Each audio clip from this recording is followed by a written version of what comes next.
quantum eraser.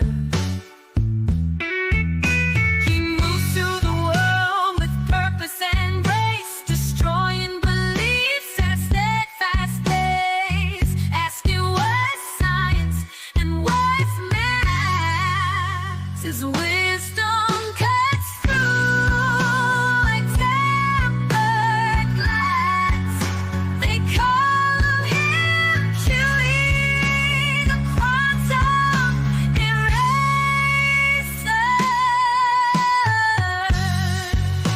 A master archer with bow in hand, his aim is true across the land, not just in science, but in every heart. He hits his mark with a steady heart. They call him Huey, the quantum eraser. It's all too easy for him when he takes the stage. With every word he states, they feel the rage. His presence alone rattles that cage. The crayon eating numpties are running out of time. They call him Huey, the quantum eraser.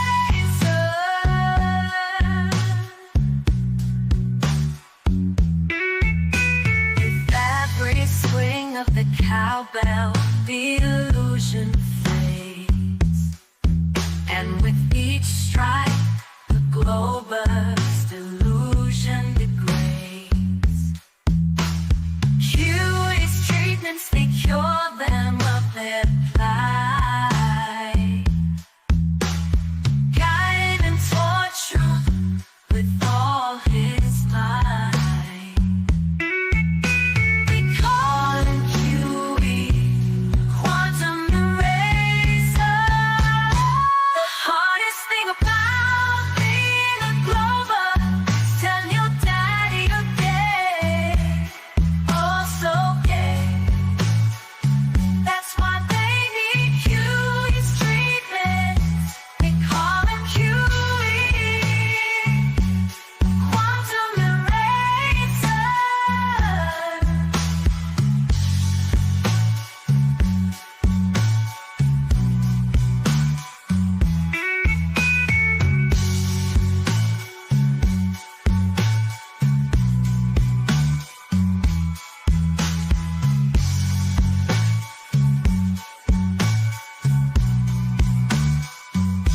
They call him Huey, the quantum eraser. That's some mighty fine picking and grinning.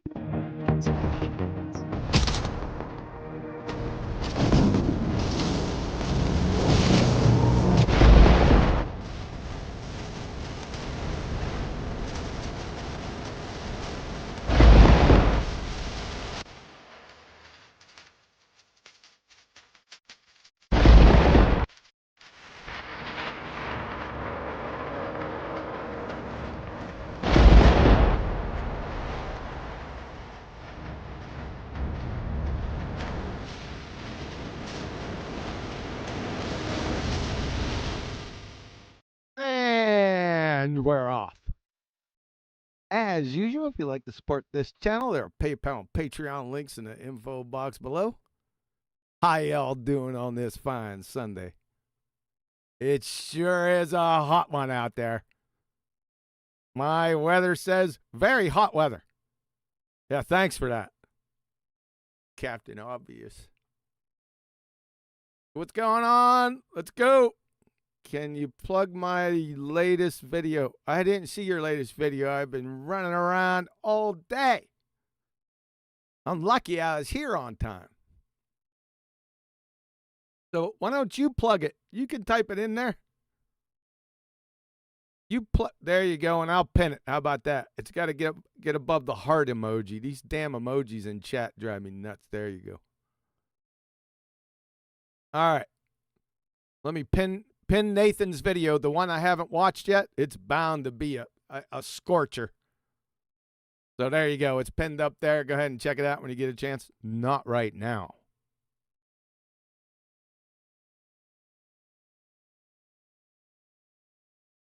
It's so biggie, it's flatty. It's one of those. I think we're going to hear remnants of that on this video today from the two bozos right here. They're going to train wreck themselves in an epic fashion and not even be aware of it. I really don't know what to say. The Dunning-Kruger, it's beyond clinical level Dunning-Kruger, this one. I couldn't believe it when I first listened to it. It's only been out like 2 days. I got it real quick. I was just perusing Discord chat, and I seen this video. I said, what? I seen Goober Gibbons, you know, the one on the left over here. We already treated this knuckle dragger. And Matt DillaDoofis, Dillahunty. Yeah, I've come across him throughout my travels just briefly. He's one of the fifth horse. Yeah, I think he's the fifth horseman of the apocalypse. The horse frog. You know, the four horsemen back in the day, it was Sam Harris, Daniel Dennett, that doofus. Who else was in there? Christopher Hitchens. He said God didn't exist. Now God says Christopher Hitchens doesn't exist. There was another knuckle dragger in there. Dick Dawkins, I think it was. So you got those four and this idiot right here. Dillahunty. They're supposed to be like there was the four horsemen of the apocalypse. I just added Dillahunty in here. He thinks he's some type of intellectual or something. That I ran across him a couple times. He's a real idiot. But he's going to show it in spades here today. Just wait. You ain't going to have to wait long. Get my act together, folks. You know I'm buy me onesie. That's the way I like it. So you guys behave yourselves out there. Got Nathan out there, Bible U's in the chat. You guys ain't gonna get away with a whole bunch. Doesn't look like it.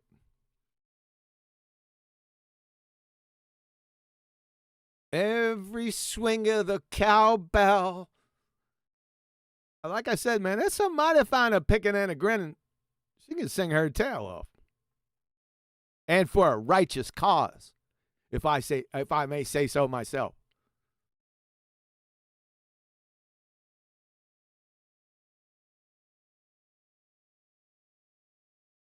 All right. Why isn't that showing up? Hey, it went off without a hitch today, man. The show, it was right on time. Start streaming, and the blue light came on, the blue go light. That's right. Oh, Kim, I didn't see you out there. Sorry, you weren't in my field of view. You're not chopped liver. Chopped meatloaf, maybe, but yeah. Now, what was I saying? You got me off my game. I can't remember. All right. Well, just behaviors. They'll take care of you out there. I'm not concerned with that. Now, as you know, I cannot see chat when I'm doing this. I'm all by me onesie, like I told you. Right? So if you ask me something in chat, it's not going to be seen. Now, super chats I can see when I take a break because they populate a different space in here, and I can see those. But yeah, I knew you'd like that one, Kim. How's those steak tacos? Yeah, so I can't see if you ask me anything. I can't look at it. Just so you know, I've rewatched a couple treatments, and I got people asking me questions in chat, and even after I give this rendition that I can't see chat, they still, why is he answering my questions in here, Kiwi? I don't know. Maybe you need a frontal lobotomy. You never know. All right. Yep, there they are. Oh, goodness gracious. They're going to train wreck themselves in a big way. All right, let me make sure everything's good to go. Looking 5 by 5. Let me see if they blow my eardrums out here. Jason in Michigan's a theist. Jason in Michigan's a theist. You're not a theist. Crayon crunching clown. All right, everything looks good. Here we go. who wants to say that just because there's suffering doesn't mean there's no God. Is that correct, Jason? Yes, that's correct. I agree and have never said otherwise, and would chastise anyone who says otherwise. You can't prove there's no God merely because there's suffering. No, you can't prove there is no God, because that's proving non-existence under any conditions. You see, because that's a logical fallacy. And right after that logical fallacy comes its twisted sister, the burden of proof reversal fallacy. Yeah. You're not the sharpest tool in the shed, are you there, DillaDoofis? Okay. And I was saying that I had heard briefly your previous comments toward one of the other people and saying something about the kids with cancer and suffering. That's all I caught, though. But I do believe that there is a God, and I do believe that it's provable. Okay, well, If it's provable, then why do you believe it? Talking to Jason, none given from Michigan out here. Belief is acceptance without evidence. Evidence is proof, so you just contradicted yourself. You're fair game. You come on the treatment, no matter what camp you're in, it doesn't matter. I'm definitely interested in hearing proof that there's a God, but I didn't. You're definitely interested. Well, it's been out here since 2008. I put it out in 2008. Haven't you seen it? You're going to see it here in a minute. And not only did I not suggest or even hint at the fact that kids with cancer is proof there isn't a God, I was pointing out the absurdity of thinking God's sending you hidden messages in four-leaf clovers, but... Huh? What? Goodness. Isn't, replying to families that are suffering in other ways. That doesn't make any sense for a lot of different... Well, you don't make any sense. Types of God. My position... A lot of different types of God? Huh? What? This is what I'm telling you, folks. Are you illiterate? By the way, is not that we can demonstrate that there is no God. But not that you can demonstrate that there is no God. That's a fallacy. A logical fallacy there, doofus. Proving non-existence. Duh. It's that nobody has. Nobody would. You can't prove non-existence, you crayon muncher. If I claim that dark matter is created by invisible three-toed gnomes throwing pixie dust behind a crab nebula and say, you haven't disproved it, does that make it true? My word, sir. Demonstrated that there is. And so it sounds like you're getting ready to do that. So, Jason, the floor to prove God exists is all yours. I'll take over, Jason. Like I said, I did this in 2008. Hey, DillaDoofis, you punch this in right up here. It says globeterminator.com. You see it up here, right? And then you scroll down here and you see proofs of a creator.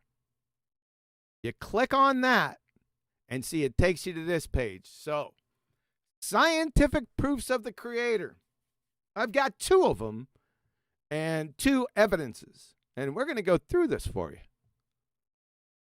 You see, there are only 2 possible worldviews, that is, ontological primitives, that can be held to account for how we, that is, the universe and us, are here. There is nature, matter, unguided, or intelligent agency, God. Guided. All that.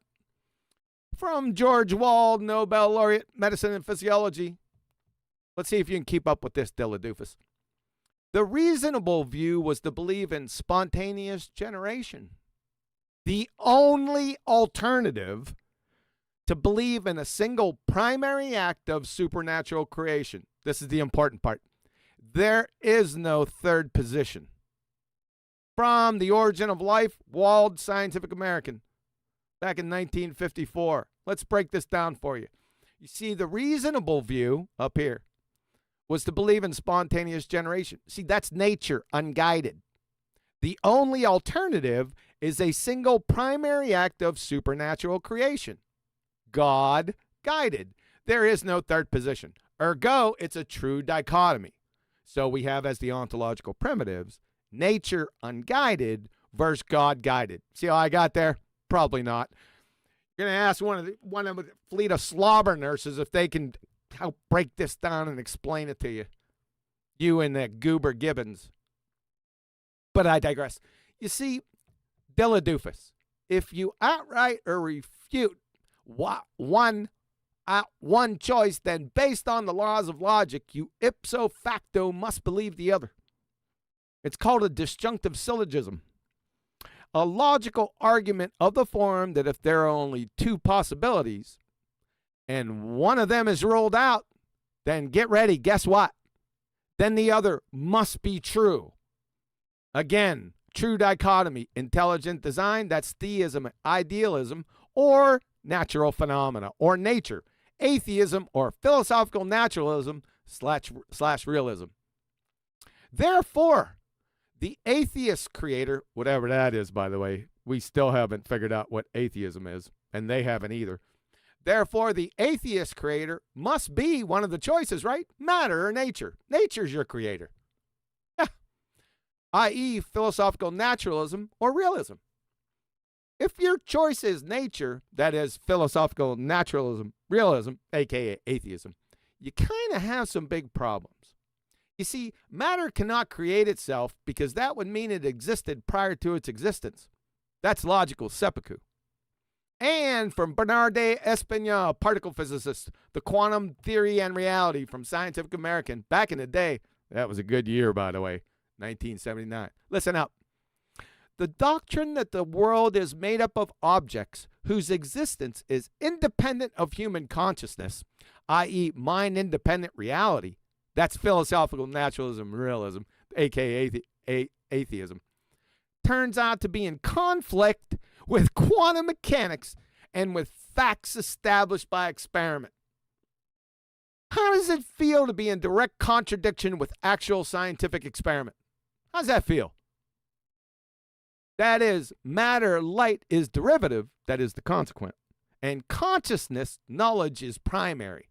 That's a necessary antecedent. You see how that goes? Well, let's deal with a little bit of creation.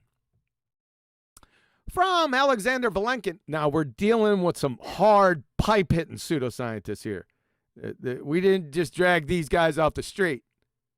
We're going up a level. From Alexander Vilenkin, Many Worlds in One. It is said that an argument is what convinces reasonable men, and a proof is what it takes to convince even an unreasonable man.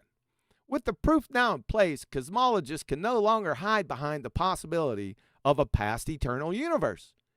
There is no escape. They have to face the problem of a cosmic beginning. From Professor Paul Davies, The Big Questions in the Beginning. The universe can't have existed forever. We know there must have been an absolute beginning a finite time ago. Now, how does he know that? How did Alexander know that? They didn't state it here. Their buddy Stephen Hawking is going to help him out. From Stephen Hawking, The Beginning of Time. This argument about whether or not the universe had a beginning persisted into the 19th and 20th centuries. It was conducted mainly on the basis of theology and philosophy, with little consideration of observational evidence. This may have been reasonable given the notoriously unreliable character of cosmological observations until fairly recently. The cosmologist Sir Arthur Eddington once said, "Don't worry if your theory doesn't agree with the observations because they are probably wrong. But if your theory disagrees with the second law of thermodynamics, it is in bad trouble. In fact, the theory that the universe has existed forever is in serious difficulty with the second law of thermodynamics. The second law states that disorder always increases with time. Like the argument about human progress, it indicates that there must have been a beginning, i.e. creation." And actually, Sir Arthur Eddington had just a slight more onion to what he said.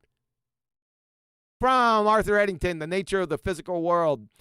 If your theory is found to be against the second law of thermodynamics, I can give you no hope.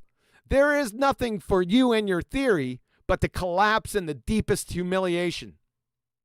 Therefore, everyone must be a creationist or deny the laws of thermodynamics and quantum mechanics. Choose wisely. Let's get to a couple scientific proofs here. Bear in mind, these are not belief propositions. They are knowledge claims. Ironically, you need information to have knowledge. That's not a pun. Number one, information.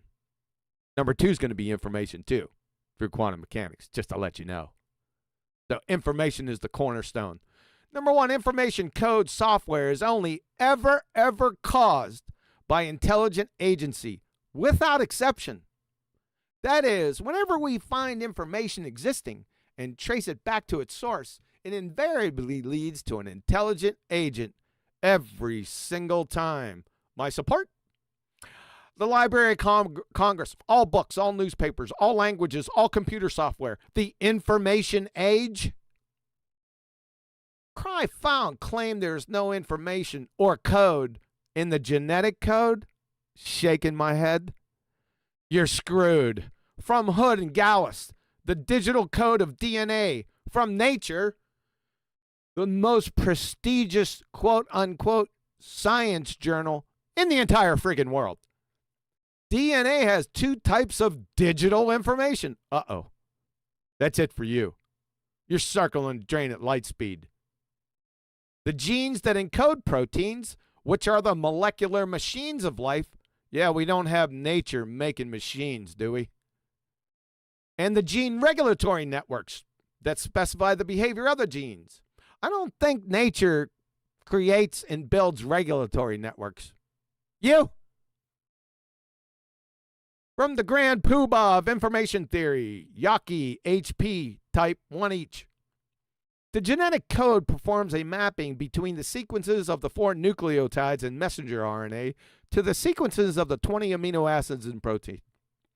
It is highly relevant to the origin of life that the genetic code is constructed to confront and solve the problems of communication and recording by the same principles found in both genetic information system and in modern computer and communication codes.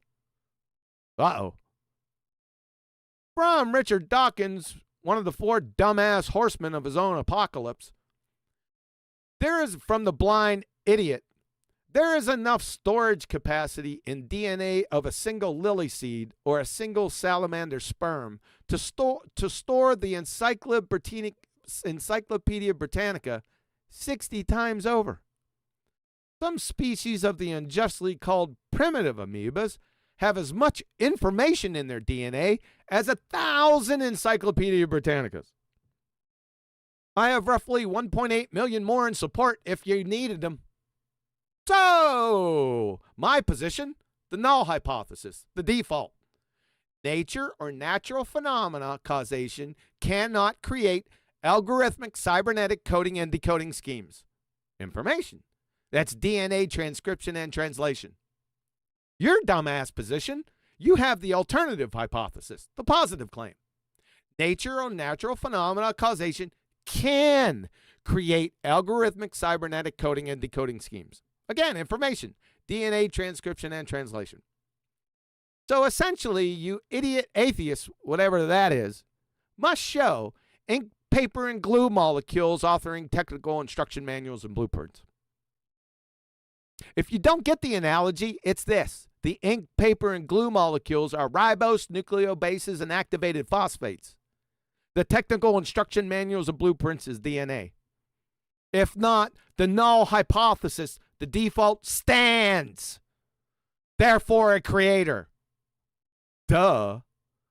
Essentially, code contains information such as a book, Morse code, DNA, or instructions, etc. Information is only created by authors, that's intelligent agents. DNA is a code, therefore DNA has an author. P.S. Question. If you're an atheist retard, that is a philosophical naturalist or realist, whose quintessential cornerstone belief is that matter and energy is all that there is, how do you account for the existence of information, por favor? When information is information, neither matter nor energy. How are you going to get out of that one? That's from Norbert Wiener, professor of mathematics, MIT. Huh? You follow that? Come around, probably not. I'm going to have to come around and slap you around a bit. Maybe slap around those slobber nurses. So as a result of just this one, I'll say it for you. Kaboom! Quantum mechanics. Let's take this right through the scientific method for you. A, observer phenomena. Photons, elementary particles, atoms, molecules exhibit both wave-like and particle behavior. Alternative hypothesis.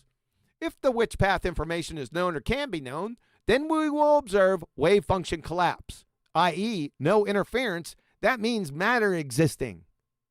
The independent variable is known versus unknown paths as part of the experimental setup. The dependent variable here is matter existing. The null hypothesis obviously is, if the which path information is known or can be known, then we will not observe wave function collapse, i.e. interference. That is, no matter. You get it? Probably not.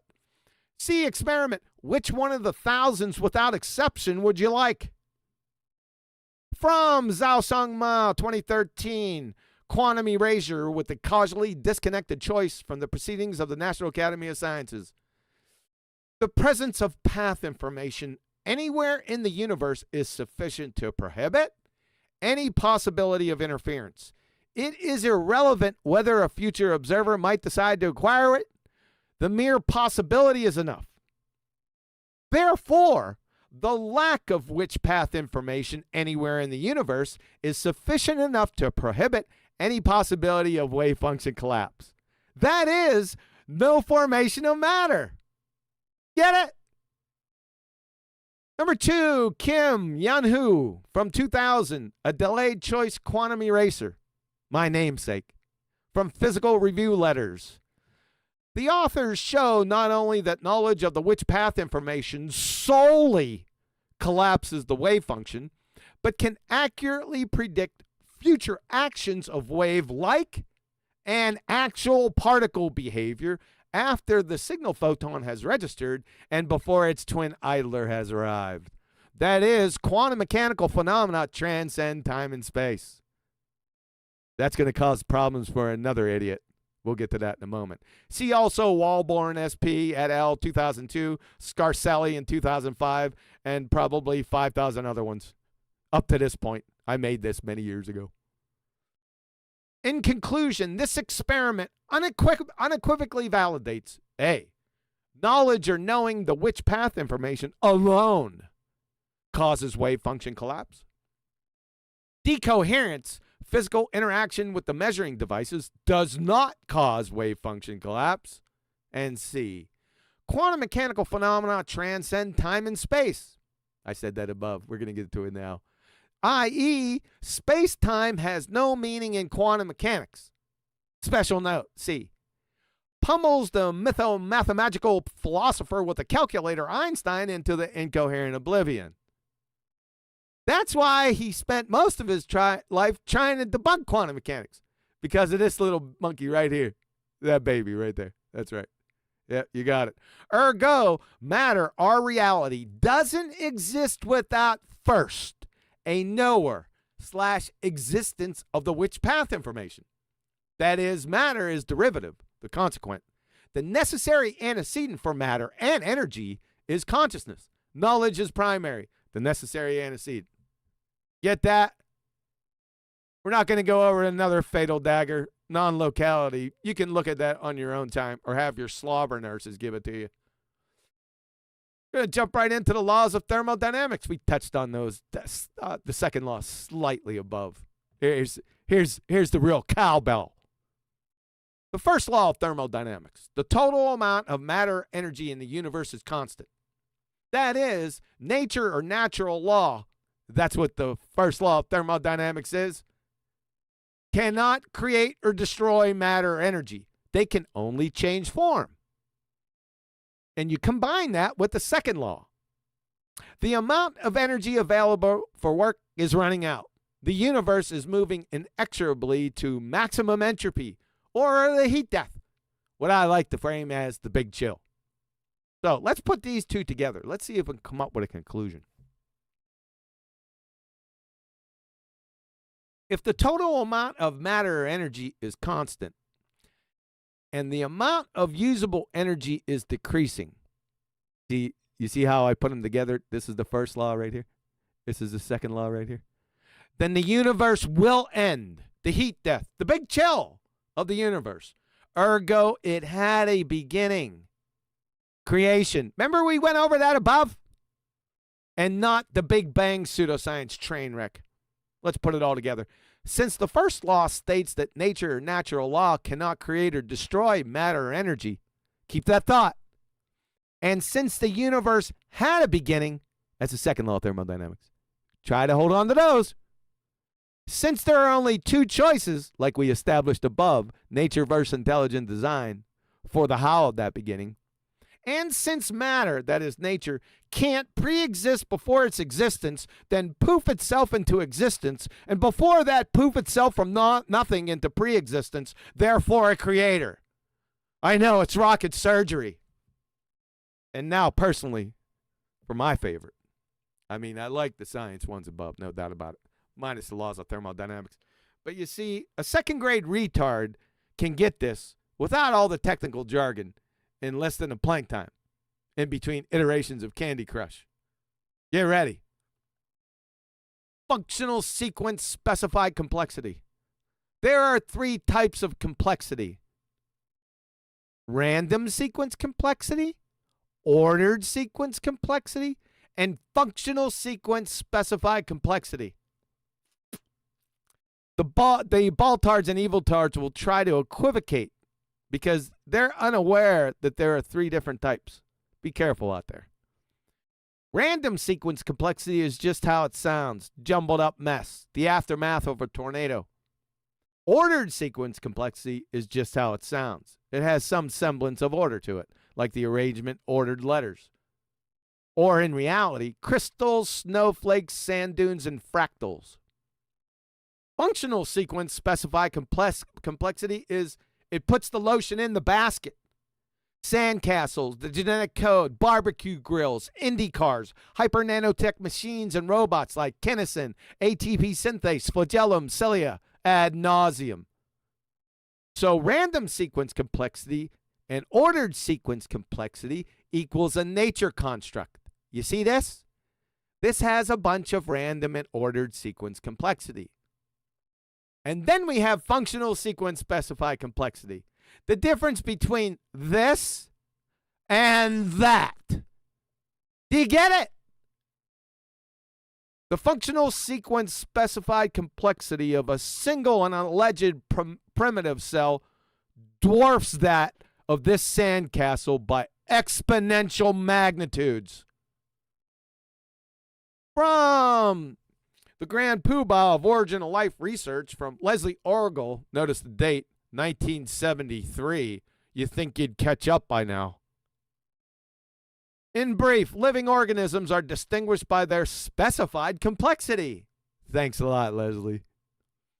Crystals are usually taken as the prototypes of simple, well-specified structures because they consist of a very large number of identical molecules packed together in a uniform way. Lumps of granite or random mixtures of polymers are examples of structures that are complex, but not specified. The crystals fail to qualify as living because they lack complexity. The mixtures of polymers fail to qualify because they lack specificity. Again, back to the King Grand Poobah of information theory.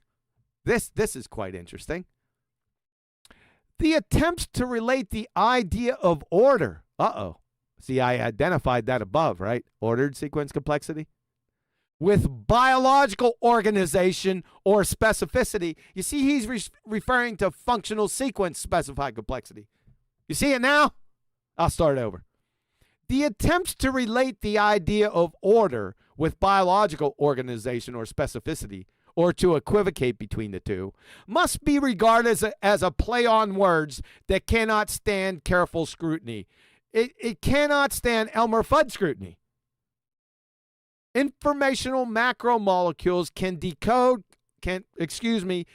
code genetic messages and decode, and therefore can carry information because the sequence of bases or residues is affected very little, if at all, by self-organizing physicochemical factors. What he's trying to say, the magnet letters don't magnetize into words on the board, on the magnetic board. That's what he's trying to tell you, glue sniffers. From the king cheese of the second law of thermodynamics, Ilya Prigogine. Listen closely. The point is that in non-isolated open system, there exists a possibility of formation of ordered, there's that word again, low entropy structures at sufficiently low temperatures. This ordering principle is responsible for the appearance of ordered, he's going all in with ordered structures, isn't he? The appearance of ordered structures, such as crystals, remember I identified those above, as well as for the phenomena of phase transitions, like I said, snowflakes and ice crystals, etc. This is the key part. Unfortunately, this principle cannot explain the formation of biological structures because biological structures are constructed from functional sequence specified complexity, not ordered sequence complexity. No. Or random sequence complexity. No, none. Zero. That's the difference. No amount of random sequence complexity or ordered sequence complexity or the combination thereof, DillaDoofis, will ever lead to functional sequence specified complexity. Ever, ever, ever. Some examples of functional sequence specified complexity. Cholecystokinin is a peptide hormone functional protein, that's important, produced in the mucosal epithelium of the small intestine and stimulates release of digestive enzymes from the pancreas, vital for digestion and absorption. Without it, you die. Albumin, a functional protein. Oh, they're both functional proteins. A functional protein that is only produced by the liver. It consists of a single polypeptide chain of 580 amino acids. Of its many functions, its main function is to maintain intravascular oncotic colloidal osmotic pressure. It's vital to homeostasis. Without it, you die. They are functionally specific, sequentially complex. You cannot interchange them, even though both are functional proteins. You get it? They are specifically designed for their specific roles and specific functions. If you're still having a case of the willful stupids with complexity or mindlessly parroting pseudoscience priests, call or email the SETI Institute, the Search for Extraterrestrial Intelligence, and ask them how they tell the difference between random sequence complexity / ordered sequence complexity and functional sequence specified complexity. Can you tape that for us? They'll tighten your shot group right quick. Information. All of biology, that is life. The genetic code, replication, transcription, and translation. All metabolic pathways. All of physics, that's quantum mechanics. Basically, all of reality are the quintessential examples of functional sequence specified complexity. Therefore, a creator. The largest escrow closing in the history of the universe is at the door. What's your choice? Choose wisely.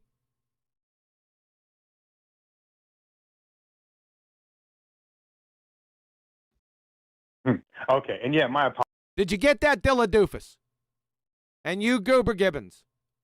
Alert, there's a name change coming up for Goober Gibbons. I only caught the tail end of that conversation, so sorry for taking it out of context. You can't take anything out of context if you only heard the last part of the conversation. That makes no sense. Jason. I believe that the proof that God exists is the creation, the finely tuned creation Don't worry, Jason. I got your back covered. I already went over it. They're dead. They're doofuses, and they're dead. that we have, and the huge improbability of it ever coming about. No. This argument has nothing to do with probability. None. Zero. You're in a category error. By anything other than an intelligent designer. Much like if I walked into the forest and saw. Check this out. He's going to walk into the forest. Listen up closely. This is tantamount and related to functional sequence, specified complexity. And then DillaDoofis is going to confirm the argument and train wreck himself. Watch him. By anything other than an intelligent designer. Much like if I walked into the forest and saw a neatly set table with glasses and water and food and a knife and a fork. If I saw all that in the middle of nowhere in the jungle and somebody. Yeah, you're toast. You're done. It's not as technical as functional sequence, specified complexity, the one I just gave you. But this one, yeah. He's got you by the short hairs. Told me nobody had ever been there. That table would be proof that the person was wrong, that somebody had been there. Yeah, that it was designed by an intelligent agent. Yeah. It was a little clumsy, but the point got through. You're finished. What you gonna do? You know why? Why? Why?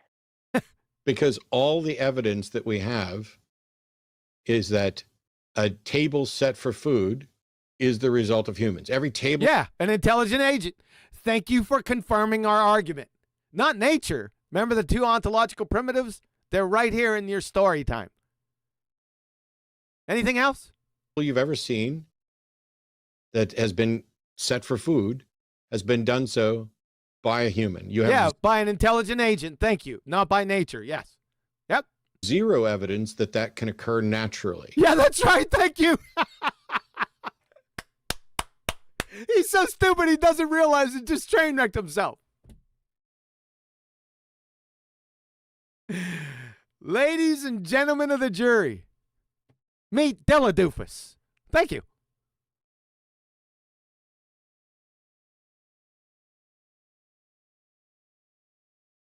That is not the same as a universe. We have no other universe. That's not the same as a universe. What? What are you talking about? You can't have a universe. You can't have matter exist without a knower.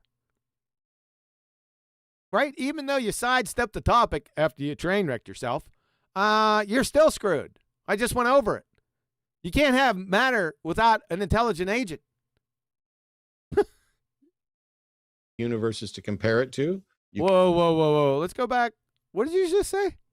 As a universe. We have no other universes to compare it to. Whoa. You just introduced multiple entities needlessly.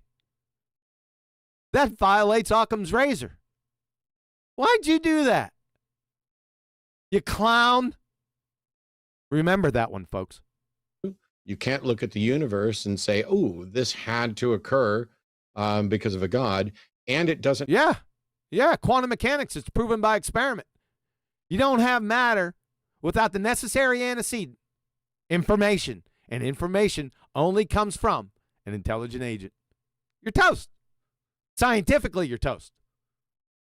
It doesn't matter how improbable you feel It doesn't have anything to do with probability.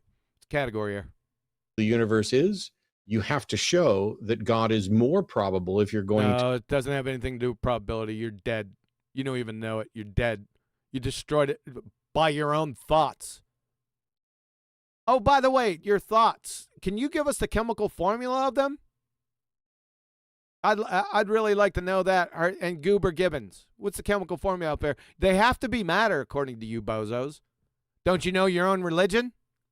Philosophical naturalism and realism? Only matter and energy exist, according to you idiots. To even go down the road of saying that's the more probable explanation. Like I said, probability is not non sequitur.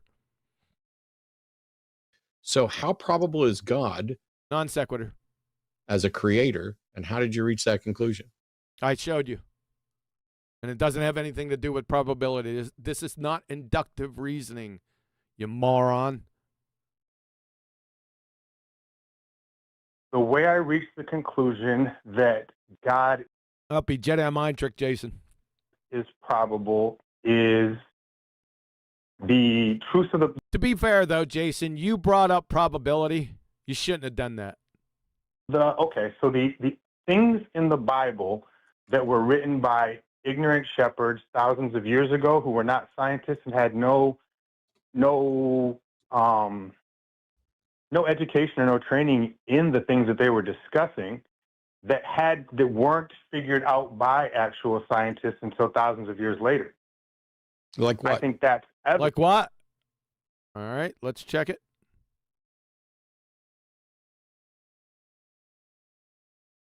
Let's give you an example of what he's talking about.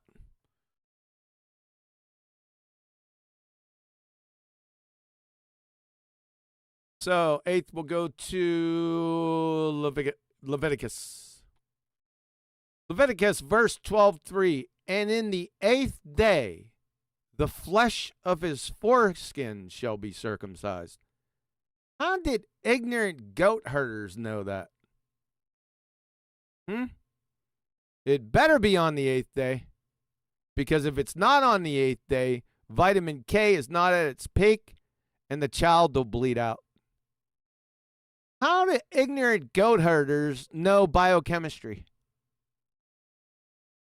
That's what he's trying to tell you, DillaDoofis. Let's check this.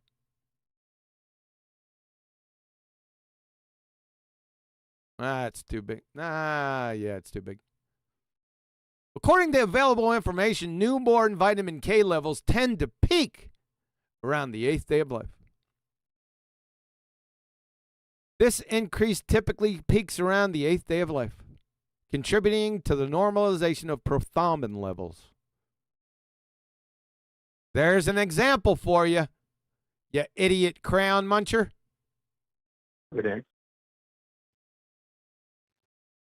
Like, okay, so there used to be a period of time where people thought the earth was flat, and there's a scripture in Isaiah that says God sits above the circle of the earth. Nobody has been up high enough to say that but God. But it also Jason, says that there's a tree from which you can see the entirety of the earth. What on earth? What does that have to do with what he just said in Isaiah? You got one where God's telling Isaiah, this is how it is.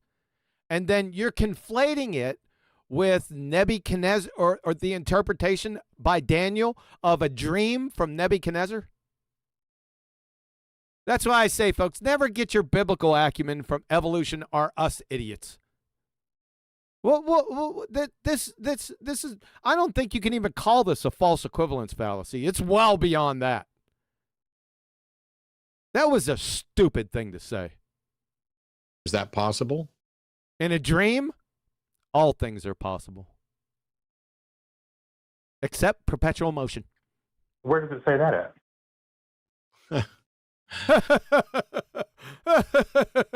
Let me go find the dream. I'll look it up. You need to look up the second law of thermodynamics is what you need to look up, idiot. So while I've never you're heard that. Oh God, here we go. looking that up, while you're looking that up, Matt, Jason, are you into hermeneutics? That's what I do. I walk around and ask complete strangers. Are you into hermeneutics? You should be asking DillaDoofis if he's into hermeneutics, but because he just screwed the pooch. Oh boy! So hermeneutics, it's interpreting literary texts. That's what it is. How can we be into that? What do you mean by into that? Do you read a lot about hermeneutics? What do you mean read a lot about it? It's hermeneutics. It's defined. It's interpreting literary texts. What do you mean? What are you going to study that sentence? She's a pretender clown. Oh, it's going to get much, much worse. Not much, no. I'm familiar with it, but I don't read very much about it. Read very much about hermeneutics? You wouldn't. It's just a half a sentence. So there's a word when it's actually, I believe, in the verse in Isaiah that you're talking about, if memory serves, although It's in Isaiah, the one he's talking about, the circle of the earth, Isaiah 40:22. I could be wrong. It could be a verse in Exodus, or it could be the original Genesis verse that talks about when God spreads the heavens out, right? And Why would be going here? Why don't you deal? This is just an idiot red herring fallacy. Why are you going to other scriptures in the Bible? What do you just flip it open and just point? seen a lot of creationists or Christians in general talk about how, oh, this is God talking. You're not a creationist? Yeah, you are. You think nature created you. You idiot dumbass. We just went over that. You're a creationist. You're too stupid to know it. About how he's spreading out during the Big Bang. It's the. There's no Big Bang in Scripture. That's part of your hymn sheet from the heliocentric ball-tard spinning space monkey religion. Brought to you by a friggin' Catholic priest, by the way. Expansion of space-time. But the word that God uses when he's talking about like separating the sky from the earth, right? He talks about the firmament. He talks about. Yeah, he does. The firmament. Yep. The firmament. I don't know what this has to do with the circle of the earth. Oh, we're in her red herring fallacy. Okay. Being kind of what separates the waters above from the waters below. Yeah, you need a barrier to separate waters from each other. A physical barrier, yes. And the word that he uses for that is a word called rakia. And rakia is used only to refer to solid objects such as metal, glassworks, things like that. Oh, God, Hey, Dr. Danny Faulkner. Her biblical acumen dwarfs yours. And she's an evotard. My word. Okay, at least you got something right. Shit. Sun shines on a dog's ass every now and again. And the broken clock, it's right at least twice a day, unless it's a military clock. Then it's only once. Every other time that it's mentioned, at least to my understanding, in the Hebrew Bible. Is there a reason God might talk about the firmament being a solid dome over the earth? Yeah, the reason is so you can breathe. You and this idiot can breathe. Because without that container, there can be no gas pressure. Right? You're breathing gas pressure. There must be a container out there. Love. Do you do the second law of thermodynamics? That's rhetorical. You don't. Neither does this idiot over here. Yeah. Clowns. If he didn't mean that it was a solid dome, and furthermore, It doesn't have to be a dome. It can be, but it's a container. There must be a container so your dumb ass can breathe. Look up the definition of gas pressure, love. Is there a solid dome over the earth? There has to be. And like I said, it doesn't have to be a dome, but there's a physical barrier or container. Rakia, like God said. Yes, there must be. Or your dumb ass wouldn't be breathing right now. Or him. Well, I think that the reason God mentioned it the way he mentioned it is because that's the way he created it. And I think that there is definitely a solid dome over the earth separating I have to believe in the firmament. I believe there's You have to believe in the firmament. You know it with absolute certainty. It's definition of gas pressure, for God's sake. solid dome over the earth separating the waters above from the waters below, just like the Bible says. Right now, I just want to be clear. Right now, you think there's a firmament above the earth. No, we know it because your dumb ass is breathing oxygen. That's why. I'm glad I asked that question. That's how. We're glad you asked it too, so we can embarrass your dumb ass. Okay, Erika, this is all yours. I'm going to take a quick break. Hey, on your break, look up the second law of thermodynamics, Brownian motion, Boyle's law, Charles' law, Gay-Lussac's law, parts of Dalton's law. Yeah, second law of thermodynamics. Make sure you look them up, idiot. Yeah, I mean, golly. Clown. Do you, I mean, golly. Golly. Did you golly? Ass clown. I feel like the first thing I have to ask is, like, do you believe that we've been to space? Oh, boy. Space. We've been to length, width, and height. I think you meant outer space. You know, the vacuum of space. Do you know that nature abhors a vacuum? You dumbass cracker. You need to check out you need to go with him, right? And review the second law of thermodynamics, the definition of gas pressure, Boyle's law, Charles' law, Gay-Lussac's law, parts of Dalton's law, Avogadro's law, and Brownian motion. Okay? Thanks. Absolutely not. Okay, all right. Do you believe that the Earth is... There's an interesting song by Red Hot Chili Peppers called Californication. Oh, my God. This is what I'm talking about, folks. I mean, Jason sounds like a good guy, but you can't come on here with a song from the Red Hot Chili Peppers as part of your proofs. You just don't do it. Just sit down, right? Don't train wreck you and embarrass yourself with this.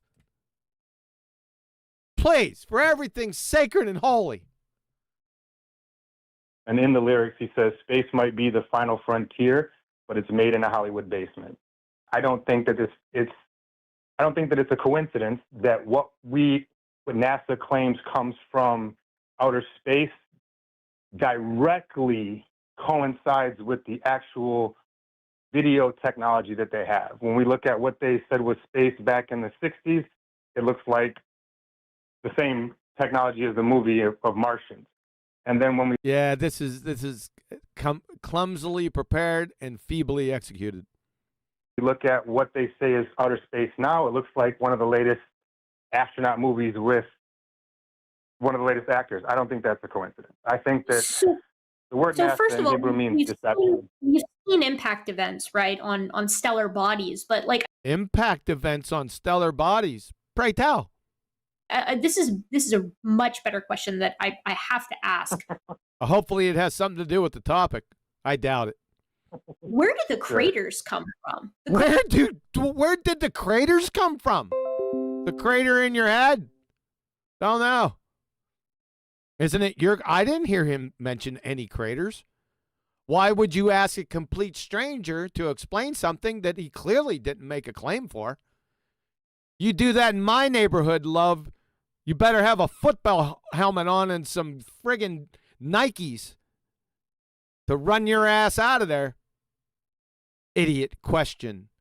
It's you made the positive claim about craters. Now it's your responsibility. This is just a shifting of the burden of proof for a nothing burger. Craters on the surface of the Earth, like where? Because a meteor can't presumably get through the firmament, I would imagine. What do you mean can't get through the firmament? What did we say it did? You're presuming the second law of thermodynamics violating Narnia for your claim. This has nothing to do with what he stated. You're an idiot. So where do the craters come from? So. But that's well, tell us. Where do they come from? And then when you tell us, you need to validate it. Okay? Makes sense? Or it's a baseless assertion fallacy. You're a village idiot. This is your claim, love. But you're too stupid to realize it. Yeah. That's a great question. No, it's not. Don't fall for that. Why are there never any parts of asteroids in the craters? But there are all the time, and they're in museums, and we've seen... They're in museums. Yeah, sure. And Penelope Pitstop was Bruce Lee's grandfather. How do you know they're meteorites? You're going to have to prove that, love. Impact events happen today. They do? Where? The Tunguska event is a very famous... The Tunguska event? Alert, name change. Tunguska Tessie. That's her new name. And her titillating tales of a twat.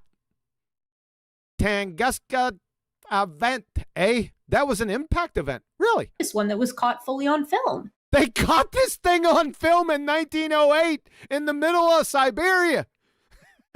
Show! All in! She's just pulling it. She's just making shit up. She's pulling it right out of her ass. Right? Show the impact crater from the Tunguska event. Tunguska Tessie. And this is just from my knowledge, I'm not an expert on this issue at all, but every crater I've seen that is supposed to have been from some asteroid at some point in time, I have never seen the asteroids. I've seen the craters, and I think craters can be explained by geysers in places that there used to be water.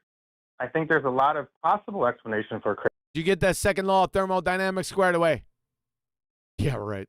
craters, but I don't have a definite one. What, did you shat yourself? You had to clean off your chair? Idiot. So I've got to just tell you, like, You've got to tell us. Aren't you going to show the impact crater from the Tunguska event? Tunguska Tessie? we find asteroids like meteorites in craters, and we find Do we? Show. them all the time. Like, there's Just all the time. I haven't seen them. hundreds of meteors that Hundreds and thousands and tens of thousands and millions. Remember, she's an evotard. There's mountains and mountains of evidence. make it through our atmosphere, or at least Atmosphere is a paradox. Atmo means air. Air is a gas. Sphere is a shape. Gases have no inherent shape. You would literally fail first grade intro to gas behavior. make it to the atmosphere every single day. Now it's every single day. Really? Show. I've seen some of them myself, right? Well, show. Streaking across the sky. Streaking, going naked across the sky. Well, show. All you're seeing is lights streaked naked across the sky. Are those meteorites? Have you proven that? Show. There was a viral Twitter video 2 days ago 2 days ago. Oh, golly gee. of a meteorite impact a meteor impact that happened Really? A meteorite impact that happened. Okay, where was it? in oh shoot, I think it was Portugal, You think? This is one of your evidences. Where at in Portugal? right? This woman is recording Two women, this woman. Oh, boy. herself, and she looks up, and a meteor goes streaking across the sky. That's amazing. Another naked meteorite streaking. So where did it hit? Show the crater. Right? They know where it was projected. They know where it was trajectory. The English much. To land. You know that was going. Well, that was your point. Show the crater. Let's see it. So I'm And like they found where it so landed? curious. I don't know about that one, but He asked you to show the crater. She doesn't know about that one. So she had no point. Nothing. There was nothing. It was a big old nothing burger of horse shit. Can we get back, Tunguska Tessie, to the impact crater in Tunguska? Can we get back to that? I know about the Tunguska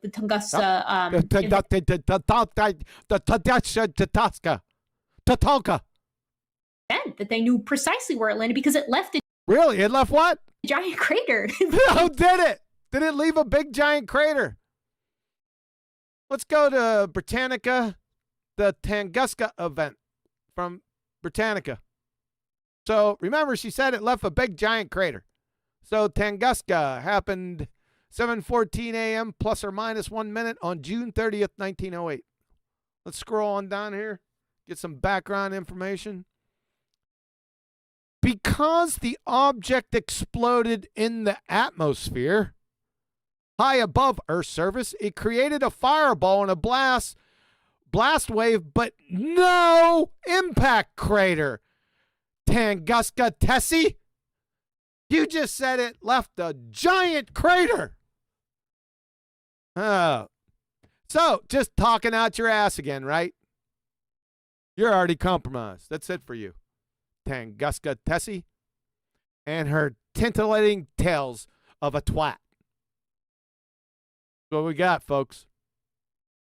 It broke everybody's windows within It broke everyone's windows in the middle of Siberia where nobody lives. She's doubling down. Debbie double down. like a 50-mile radius. Really? Everybody's windows in a 50-mile radius was broken. Really? Everyone's windows in the middle of Siberia. Oh, boy. Broken by the Tunguska event. Tunguska Tessie. And there was a Do you believe in twangles? massive crater that blew out every It's a massive crater again when there's no impact crater. Do we need to go back to Britannica? Nah, I think you guys got it. tree directly radially out from where Radially out from the impact crater that doesn't exist. the impact actually happened. And this kind of thing, there was a woman that was This kind of thing. What thing? The impact crater with no impact crater. The only impact crater is right between your ears. It's smashed into that caper-sized piece of horse shit in there. You're a clown. You're a pretender clown. You're a fraud. Just like him. You're exposed. hit by a meteor, like within Oh, a lady was hit by a meteor, really? What happened to her? the past 150 years. She's like the only person that's ever been struck by an actual meteor. It was a very Really? And what does all this have to do with container? Pray tell? You've kind of lost the plot with your horse shit. small one, but she was actually hit by it. Like, where are these Yeah, sure. falling rocks coming from? What? How are they falling rocks? You haven't shown that there are falling rocks yet. You're just assuming that. You haven't demonstrated it. Duh. Typical Evo-tard. Well, see, again, I don't have enough information. I'm very skeptical. I am more skeptical than most scientists who claim to be skeptical. No, And you're not. I would have to do. Oh, I'm very much more skeptical than Oh, brother. most scientists who claim to be skeptical. Yes. No, you're not. But You don't I would- understand what skepticism is. You don't know what the second law of thermodynamics is or Occam's razor. You're a moron. Why, if you have no expertise and you're reaching conclusions about He didn't reach a conclusion about meteorites. He said he couldn't conclude anything. this stuff, why should anybody listen to you over a scientist? This isn't a scientific topic, you moron. You just demonstrated that you wouldn't know what science was, natural science, if it climbed up your arse and started kicking footballs wrapped in Carolina Reaper lace concertina wire. Thank you for that. Appreciate it. And the data. The data. Where's the data? Crayon muncher. Let's see the data. I never said anybody should listen to me. I said I don't have enough information about asteroids to give any You've kind of reached a definitive answer. conclusion. That's what he said. He didn't have enough information on that particular topic. You know, the red herring fallacy meteorite topic? About the shape of the Earth and asteroids while No, not asteroids. He specifically said that he didn't make a conclusion. He doesn't know. acknowledging that you don't have sufficient expertise. So you don't even know what you said 10 seconds before you said it, or 10 seconds after you said it. You forget what your claim was. That's how bad this is. And you're supposed to be a frog horse from the four horsemen of the apocalypse? To warrant reaching a conclusion. That's not skepticism, sir. That's Oh, not even God. the ballpark What's of my- skepticism. What is my conclusion on asteroids? I didn't Yeah, you did. say you made a conclusion on asteroids. Yeah, you did about, I don't know, 15 or 20 seconds ago. Yes, you did. Do we want to go back and listen to it again? You just said that I reached a conclusion on the shape of the Earth and on Right. asteroids And on asteroids. with zero No. information about it. Yeah, that's what you said. We're going back. Shape of the Earth and asteroids. Okay, here it is right here. Listen up. About asteroids to give any kind You've of reached a definitive answer. conclusion You've reached a conclusion about what? about the shape of the Earth and asteroids while There it is right there. He's so stupid. He's such a pretender clown fraud, folks, that he doesn't know the claim that he made 20 seconds beforehand. It's completely lost on him. He's an idiot. He's an Egypt. He's a pretender clown. acknowledging that you don't have sufficient expertise There to you go. warrant reaching a conclusion. That's not skepticism, sir. That's not done. even in the ballpark What's of my- skepticism. What is my conclusion on asteroids? I didn't say you made a conclusion on asteroids. Busted moron. You just said that I reached a conclusion on the shape of the Earth and on Right. asteroids with zero No. information about it. Yeah, we just went over it. You're busted. You're either lying or you're stupid. I'm leaning towards the latter. No, I said on asteroid impacts. No, you didn't say asteroid impacts either. And even if you did say that, he still said he didn't make any conclusions about that. You friggin' Egypt of a moron of a crayon muncher. DillaDoofis. Or at least I thought I said asteroid Well, impacts. you If thought you said. I didn't, that's what I meant. My apologies. Oh, So- brother. Okay. So no I just- problem. But I would even just like asteroid to- impacts, I haven't made. Well, I just want to say clear. Shut up, Tessie. Aren't you validating that impact crater out in Tunguska? For clarification, I've reached a conclusion on the shape of the Earth, yes, but on asteroid impacts, I've said I don't have enough information to know. I can make a guess, but I'm not educated enough on that subject to Yeah, make. that was clearly, you said it a number of times. But you weren't listening, DillaDoofis. You weren't even listening to your claim.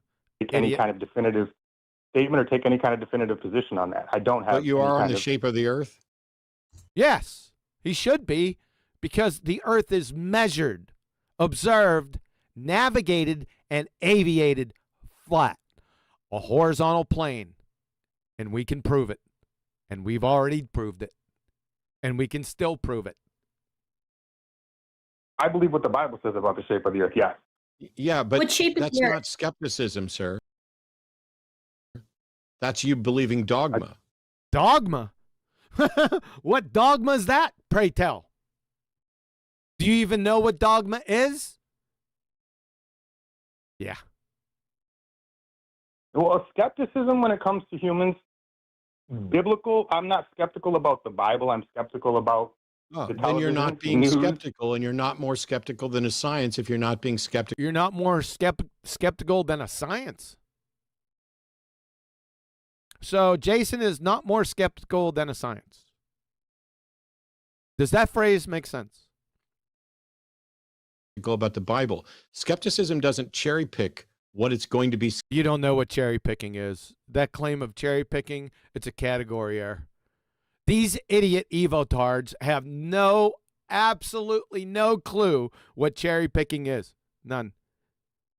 It's a belly laugher. These evotards all do it. But cherry picking, they don't know what it is. You think you might know what it is, like a surface puke cherry picking thing? That's not what it is. Try me one time. Skeptical about. But you can also be more skeptical in one area than other people are. You can be, but that doesn't mean you should be. Let's move on. Skepticism should be skeptical about Skepticism should be skeptical about skepticism and being skeptical about it. everything. I would disagree. I think the Bible. Why should we be skeptical about everything? Are you skeptical that heat causes water to boil? Why should I be skeptical about that? Have you ever made tea? How about Tunguska Tessie and her titillating tales of a twat? Has she made tea before? Was the thing that we can Well, you're trust the most wrong. in this I'm world, or telling we should you- be So, you're wrong. Powerful argument. As skeptical somebody about- who's been a skeptic from the beginning, you can disagree. You're a retard, not a skeptic. Yeah. Agree with me about Duh. skepticism, just like you can disagree about the scientist, about the What scientists? Why did just scientists come in? Where was natural science brought in? shape of the Earth, but you are wrong and demonstrably so. Oh, not only wrong, but demonstrably demonstrably wrong without demonstrating it. Yeah, is that what you got? So I'd like to interject here with a story that I really feel you need to look. Another Just So story. Did you validate Tunguska crater, Tunguska Tessie, and her scintillating tales of a twat? Look up. I think you need to look up the tale of Anne The Hodges, tale, there we go. Tales of a twat. I told you. There you go. who was struck by a meteorite. She's back on the meteorites again. She just can't let this go, boy. All right. What else you got? She was struck by a meteorite. Where is she? That multiple people saw that crashed. Multiple people saw it. So because she got struck by a meteorite, according to you, then there is no container? Non sequitur fallacies are blushing in the corner. Have you lost the plot, Tunguska Tessie? Through her roof and left an enormous wound on her side. An enormous wound on her side, really? Let's see that. Let's see it. Survived it because it only caught her on the side. No, only caught her on the side of what? Oh boy, she's a real glue sniffer. But they like this is something but this is happened in recorded human history that's important. that actually impacted a live human, and then we have. Was there an impact crater? Was it the same as Tunguska Tessie? Hundreds, if not thousands. And 100, now thousands, with 10,000s and millions and mountains of evidence, right? I know this because Look at I her just start flailing around. Tunguska, take it easy. went to the Wikipedia article. Oh God, what did she say? Hundreds, if not thousands. And I know this because I just went to the Wikipedia article where you. She just went to her alma mater's library, Wikipedia. You can't make this shit up, folks. You just can't do it. I couldn't stage this. This is idiots in their natural environs. Really scary. You can sort by, or You can even sort in Wikipedia. you have to manually sort it, but known craters. She's going to tell us how you can manually sort Wikipedia. That's relevant to the discussion. And known meteorites that were found within those craters, including Really? Including what? Tunguska? the Tunguska event. They found the meteorite in the crater that doesn't exist. Because she went to Wikipedia. Turn out the lights. Party's over. Tunguska Tessie. And her titillating tales of a twat. It was seen by numerous people, and it wasn't Right. Seen by numerous people again. She's tripling down in the middle of Siberia. even the only I meteorite thought there was a film. Remember, she said there was a film of it. Can we see that? that they found in the Tunguska Basin. They found all sorts of little miniature bolides that also were. What the hell are bolides? Is that in Wikipedia? Oh boy. Friggin' bullhead. Dumbass boltard. Extraterrestrial origin because they have a compass. Really? Extraterrestrial origin? How do you know that? Let's go back. All sorts of little miniature bolides that also were of extraterrestrial origin because they have a composition that only meteorites have. Really? What composition is that? High amounts of iridium. Iridium? Is that the Q-36 iridium explosive space modulator? Huh? Right? Like it.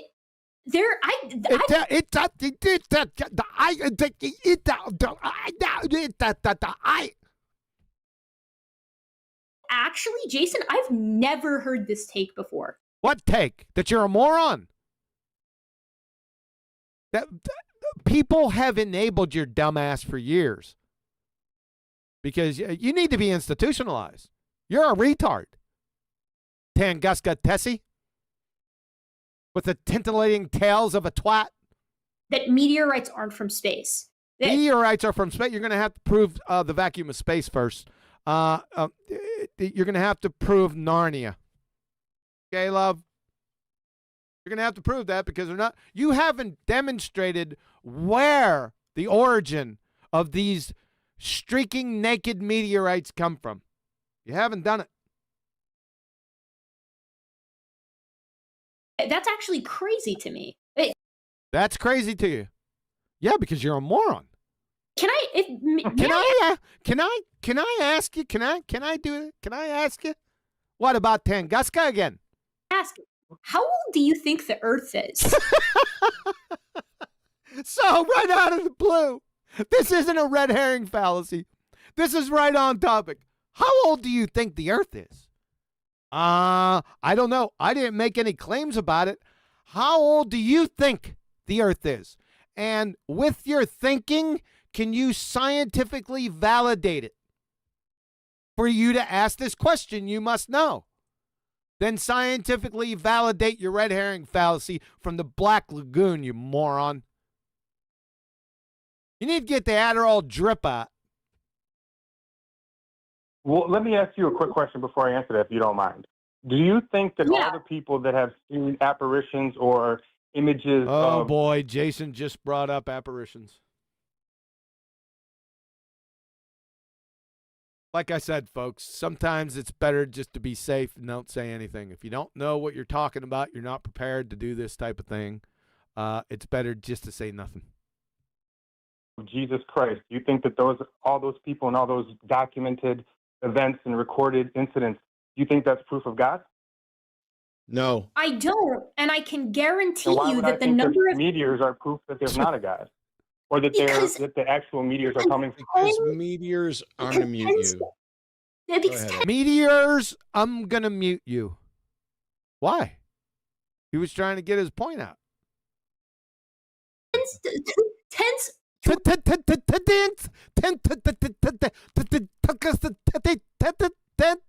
hundreds to thousands of Oh, back to the hundreds and thousands. What about the 10,000s? Or millions? people, including myself, witness meteors every We're back to meteors. Are they streaking again? Those naked little rascals? single night, right, as they streak across the sky. Yep, naked again. Hundreds of people have worked with Now it's only hundreds of people. Now the hundreds of people have worked. Hundreds or thousands? meteors, probably thousands have worked Probably thousands. What about 10,000s? with meteors, and at least With meteors. hundreds of people, especially talking about, like, just because I know it the best, that Oh my God. All right, Tunguska Tessie. You incoherent twat. the Tunguska event have seen streak through the sky and Streaking, they're naked again. crash, and then they have recovered the meteorite that created the impact event. The impact crater in Tunguska. We're back to Tunguska again. These are events that are so ridiculously common that Like Tunguska, that's ridiculously common. We have those every day, eh? you can buy a telescope, Jason. So if you buy, so you can buy a telescope and witness a Tunguska event from Tunguska Tessie and her titillating tales of twat tales. Go to, like, Black Mesa State Park. Black Mesa, she's being specific about a state park. What did she see? He's from Michigan. Is that in Michigan? Who knows? She's off her friggin' rocker, folks. Set it up, and you will see meteors You will see lights streaking naked across the sky. And how do you know they're meteors? And what does that have to do with the container on the earth, love? You're an ass clown. streaking across the sky. Or I bet you could Naked. go to a museum and see an Or actual just go to a museum again. Are they streaking across the sky in the museum? meteorite, and you can see Meteorite. how their composition only matches other meteorites. Huh? So let's just take a step back and imagine from a scientific perspective that This has nothing to do with natural science. Thank you for that. You would fail Intro to 5th grade general science. You wouldn't know what natural science was if it climbed up your arse and started kicking footballs wrapped in boot jalokia lace concertina wire. Thank you. meteorites, the rocks themselves, come from Earth. Why does every single meteorite within their given category of, like, stony meteorites or whatever, but within their given category, why do they all match? They're all over the world, various sizes, Huh? They match. right? Various time periods. Sometimes they're, But, making shit up, pulling stuff out of her ass. They match. What do they match? Millions of years within the rock, sometimes Millions of years within the rock. What the hell is that? What's your measuring tool for millions of years in a rock? Let me guess, Mickey Mouse hands? sometimes they're on the surface, and yet they all have the exact same composition. And when Whoa. So meteorites have all have the same exact composition? You sure about that? Let's see. Do meteorites have the same composition? From Arizona State University. Meteorites do not have the same composition.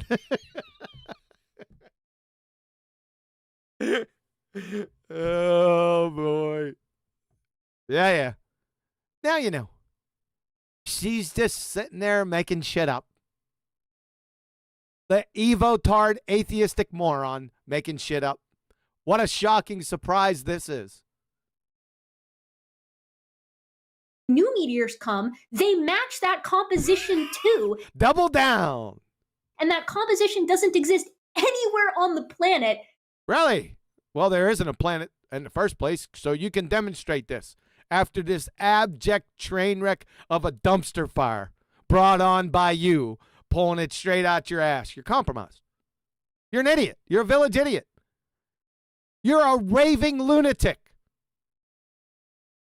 By natural means. Like, By what? natural means? Like what? Where would they be coming from? Don't know. That's your claim. You have to demonstrate that. Or is this your question proof? Where would they be coming from? Well, that's your claim. Then you have to demonstrate that. And then where are they going? You know, with their craters in Tunguska? I'm sorry, that's wild to me. That's wild to you. You're stupid. So you're saying you have no proof for your claim or your question proof? Shocking as an evotard. And I'll unmute you here Oh God, you'll unmute him for what? in just a second, Jason. Why'd you mute him in the first place? But it's important to point out the How much a moron you and Tunguska Tessie is? The twittulating twelves of a twat that don't know what triangles are? absolute epic failure. Oh, I know. Thank you for that. And my audience, I know, is loving it. I haven't checked on them for a while, but I think they're liking this. So, but you didn't have to tell us that this was an epic failure. We've been laughing for the past hour and 28 minutes. It's been hilarious. Of skepticism and reasonable epistemology. Reasonable epistemology? What's epistemology? The number of every single person who has Oh, God, here we go. an apparitional experience Yeah, Jason, you shouldn't have brought that up. that they attribute to Jesus is concrete evidence that people have experiences that they attribute to Jesus. Oh, God, he's a rocket surgeon. It is not concrete evidence that their attribution is correct. And That's amazing. similarly, as we observe meteors and begin to investigate, Meteors, like the Tunguska one that we got film on that had a big crater, according to Tunguska Tessie over here. The twittulating twat. them, that's concrete evidence that there are meteors. Wait a second, that was a little bit circular. What did you? Let's go. We're rolling that one back. We're gonna pull a J. Is correct. And similarly, as we observe meteors and begin As we observe meteors, how do you know they're meteors? to investigate them, that's So, and then we go investigate them. concrete evidence that there are meteors. That's second grade circular reasoning.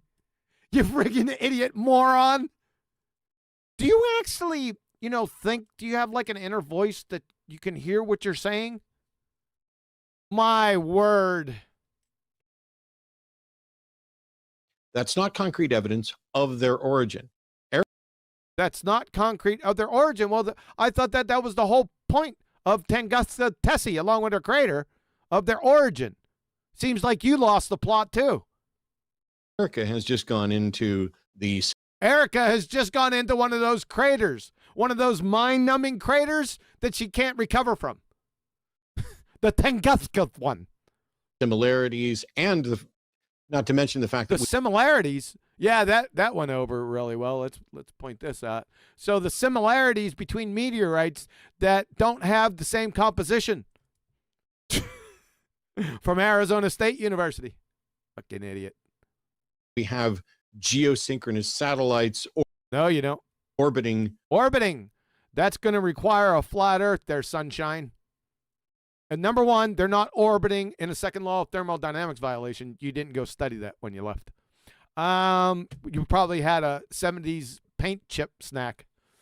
No, that's a second law of thermodynamics. They can't be there. They can't be in Narnia, number one. And if you're talking about orbital, like in orbital mechanics, you're going to need a flat horizontal baseline to make those measurements. You just snatched your own wig off. See it? Gone. The oblate The what? spheroid Earth, Stuttering fool. not the flat Earth. The spheroid Earth, where's that at? And that everything about mathematics. Why are we talking about mathematics in general? That's not physics. Physics is physical. Mathematics is abstract. They're antithetical to each other. You glue sniffing fungus muncher. Uh-oh, no, she's got an idea. Oh, no. Please put your arms down. We're going to have to send in a hazmat crew. And gravity and Gravity? What the hell's that? I'm going to guess you don't believe in gravity since. Why would we need to believe in gravity? Isn't it scientifically validated? Which gravity are you talking about? And then demonstrate it via scientific method, like I did before, with quantum mechanics and with genetics. You need to scientifically validate gravity. First show, what the hell is it? Number one. Is it physical? Is it a concept? Right? And show how concepts affect physical reality. And go reifying down the incoherent road. You're in a world of hurt right now, sunshine.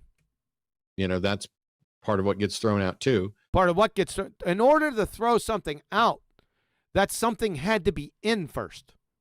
Gravity doesn't exist. Yeah. It was never in to begin with, unless you can demonstrate it. Again, what is gravity? And then scientifically validate it. If you don't, you're a village idiot, because there's nothing more than baseless assertion fallacy. Do you follow me, sunshine? But if you think that the you fact don't need that gravity. people, if you, sorry, what? Huh? What? Huh? You got Tunguska Tessie's attention. Look at her with her tongue hanging out. Why don't you put your hands underneath there, squeeze them, and then sniff them? Superstar. According to Occam's razor, you don't need. Occam's razor, he already violated Occam's razor earlier. He doesn't know what it is. Remember when he multiplied multiple entities needlessly with his multiverses? Gravity, just density. Oh, density pops up. No. what? No.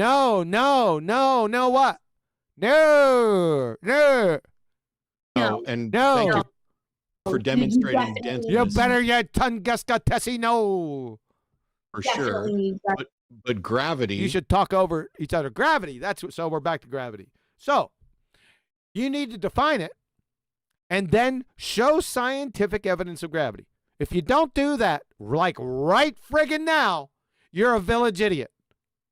With baseless assertion fallacy, this is the second time. I'm not going to warn you again, dumbass.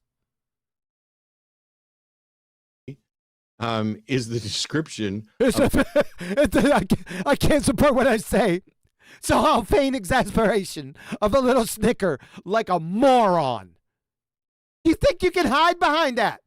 What if I come in there and kick your teeth in? What about that? You friggin' clown of a dumbass. Pretender clown. You too, Tunguska. Of masses interaction. Masses interaction? What's mass? Define mass. On your next dumbass show, define mass. And I'm just going to tell you, I got the feeling that you're 109 years out of date with your gravity parrot. And the mathematics of gravity. The mathematics, not the physics of gravity, the mathematics. The antithesis of what it should be. Everything from the accretion disk from a sun. The accretion disk? What are you going to parrot the nebular hypothesis now? That's what you got. Let's see. That leads to the potential formation of planets. That leads to the potential formation. I thought that was the formation of planets, not the potential formation. Ladies and gentlemen, he's parroting the nebular hypothesis by Emanuel Swedenborg. I went over this on my channel many times. You just type it into my YouTube channel and you'll get it. This was parroted, or this was told to Enwyd Haley at Cambridge by Emanuel Swedenborg way, way back in the day.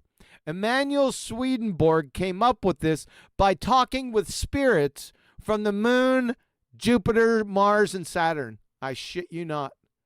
And then what was his name from Cambridge again? Haley. Haley took that in and then parroted it to Immanuel Kant, who put it down in writing. It's called the nebular hypothesis. They still teach this in Globetardia. These people are idiots. They're clueless. Look at them. Look at the look on their faces. You just, when I took you off mute. When you took them off mute, what? I thought you were going to get ready to prove gravity. Just before we could even get to anything substantive. Substantive? You haven't talked about anything substantive since you've been here. You just asserted. You contradicted yourself a couple times. We don't need gravity. What's gravity? What's gravity? The show. You have the positive claim of gravity, or are you going to pull that old routine and shift the burden of proof fallacy with having Jason prove non-existence? Is that what you're going to do again? Are you retarded? Don't answer that. Where is your expertise and your evidence that suggests that his evidence? No. Your evidence. You made the positive claim. Is this beyond these globetard, evotard idiots? That when you make a positive claim like gravity, the onus is on you. You are responsible for demonstrating it. I mean, duh. Gravity isn't real. It's not his job. He just did it. He shifted the burden of proof onto Jason. Now Jason has the responsibility for proving non-existence. That's two fallacies. You glue-sniffing fungus muncher. You friggin' horse frog of the apocalypse. You're a stone-cold dumbass. That's the second time you've done this. And ladies and gentlemen, they think they're intellectuals. That's the really scary part. Let's see if Jason falls for it. By my observation, that a pencil will fall when I let go of it, not because of gravity, but Occam's razor says. Uh-oh, he doesn't know dick about Occam's razor. He already showed that. The fewest amount of steps to a conclusion. No, sir. No, sir. No, nuh-uh. Nuh-uh, what? I'm going to mute you again. First of all. Why? Why are you muting him? He's cordial. Right? He's not interrupting you. He's trying to make his claim, but you won't let him. Well, you're not going to misrepresent what Occam's razor is. Misrepresent what Occam's razor is? You took it back out to the woodshed and bludgeoned it senseless to a bloody lifeless pulp just a little while ago. You friggin' Egypt of a numpty idiot. My God, are you stupid? You contradictory nightmare. Do you know Witsit? Said Occam's razor says not to multiply entities unnecessarily. When he did in the beginning, when he multiplied universes unnecessarily. You clown of a dumbass. Thank you, by the way. Thanks for that. That just hammers it home to my audience. Appreciate it. You and I can both let go of a pen and observe that it falls Really? in a particular direction. What direction is that? Is that down? You don't have down on a globetrot. You have in and out. Down is relation to elevation changes. You can only have elevation changes on a flat horizontal plane, describing it in relation to sea level. So that part's screwed. And what if I have a helium balloon instead of a pencil and it goes up? Where's gravity then? Now, I'm begging the question fallacy. He hasn't demonstrated it. He still has to define it, right? And then substantiate it first before we even go down this road, Crayon Muncher. You do not get to assert that that is not a That it is not, that it doesn't exist. Another fallacy, folks. What fallacy is that again? Proving non-existence? And then he's going to follow it up. It just follows naturally with shifting the burden of proof fallacy. demonstration of gravity. You have to prove that it's not a demonstration. You have to prove it now. That's another instance. That's two fallacies. He's just double your pleasure. He's just your everyday, average, skank and foul idiot, baltard, evotard.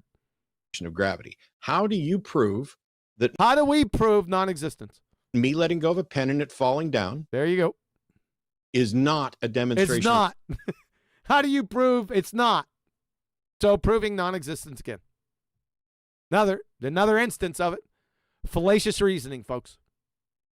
From an idiot. Of gravity. Let's get it all together. Let's go back. I know it's painful, but here you go. I'll let him go. Fewest No, amount sir. of steps to No, sir. No, sir. I'm going to mute you again. First of all, you're not going to misrepresent what Occam's razor said. Occam's razor. Oh, by the way, that's a reification fallacy. Occam's razor doesn't say anything. It doesn't have lips, vocal cords, aerobic respiration, and it's not sentient or intelligent. Reification fallacy, moron. Says not to multiply entities unnecessarily. You and I can both let go of a pen and observe that it falls in a particular direction. You do not get to assert that that is not a demonstration of gravity. After he hasn't demonstrated what gravity is first. Is gravity a pencil? Is it your hand? Is it the direction it goes? How about what it hits? What's gravity? You have to prove that it's not a demonstration of gravity. There you go. Proving non-existence. Shifting the burden of proof fallacy. Textbook. How do you prove that me letting go of a pen and it falling down is not a demonstration of gravity? Did it again. Third instance in a row.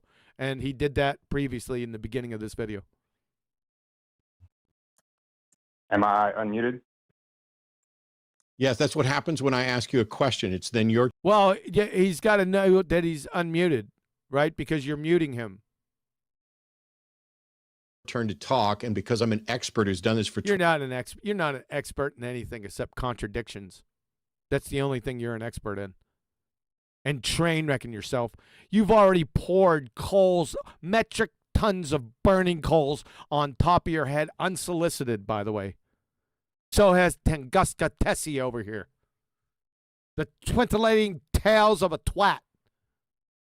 20 years, I know to take you off mute before Oh, really? You noticed it took you 20 years to figure that out? I ask you the question, which is Not surprising. why you also heard a beep. So what's your demonstration that a pen He's going to do it again.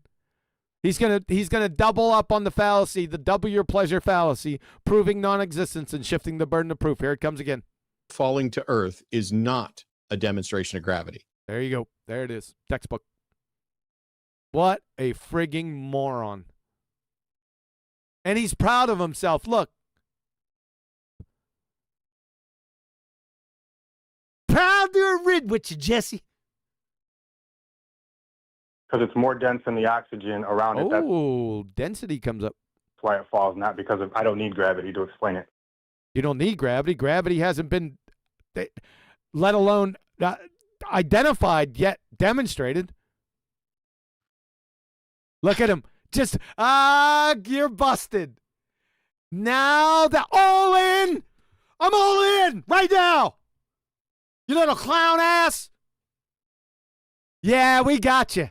Or he got you. I'm all in. When I see that, I'm guns a-blazing, baby.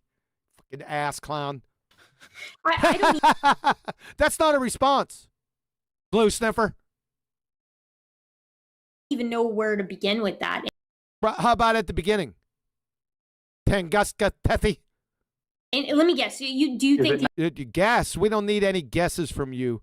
You can't even get facts straight. Why are we listening to guesses from your dumb ass? Through the dense objects. You think you can resurrect yourself from that Tunguska event? Or the millions of years in rocks with Mickey Mouse hands? down, and helium is lighter than oxygen, so it goes up? Well, why does it go down, sir? Why you can't have down on a globetard? You can only have in and out. Why does a helium balloon go down? It doesn't. It goes up. Sir? Because it's more dense than the oxygen around it. It's more Sir. dense than the oxygen around it. Why doesn't it go up? It's more The helium balloon goes up. dense than that, too. Matter of fact, as you proceed into the upper atmosphere, it becomes Upper atmosphere. Let's hear it. up. It's more dense than that, too. Matter of fact, as you proceed into the upper atmosphere, it becomes Is it atmosphere? How about Atmos 5? Or Atmos 6? Atmos 7? 8? Atmos 9? You clown. Atmosphere is a paradox. We already went over with that with, maybe you said it too. You may have said it too. I think we went over it twice. We definitely went over with Tunguska Tessie here. That incoherent twat. less and less That dense. was my Why is it question as moving well. towards the thing? Why is it moving towards the thing that is more massive and Massive. Why is the helium balloon moving toward the thing that's more massive? It's not. more dense than the area that is less massive and less dense? Less massive. You need to define mass too. We'll get the popcorn out. Why is it going that direction? Why? See? That's not his responsibility. It's yours. You made the claim of gravity. That's shifting the burden of proof fallacy. Are you going to celebrate the entire logical fallacy catalog here in 27 minutes? DillaDoofis. Because dense objects go down, less dense No, sir. objects go up. No, Where's sir. The gravity No, with the helium sir. balloon? There's No, sir. What? absolutely nothing in the No. realm of science. There's nothing This isn't science. We already went over. You don't know what natural science is. in the realm of physics that say You don't know what physics is. We already went over. We already demonstrated that you don't know. dense objects go down. When Dense objects go down. Is that like the meteorites and the Tunguska crater? you're talking about buoyancy, which is what Is he talking about buoyancy? Huh. Where's gravity at? essentially what you're doing, and whether or not something denser will float or whatever, that's Huh? Will float or whatever. Is this the technical white paper explanation? fluid dynamics. You don't know what fluid dynamics is. And he's talking about fluid dynamics because you idiots claim that gases and water are fluids, or gases and liquids are fluids. He's right on point. And it would suggest that things would float up. What would suggest that things float up? Gravity? Because they're floating towards the least dense.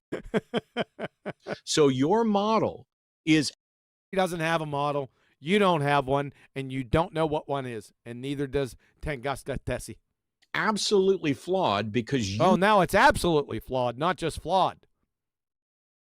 don't Do understand. you think that your performance here is convincing anyone? Huh?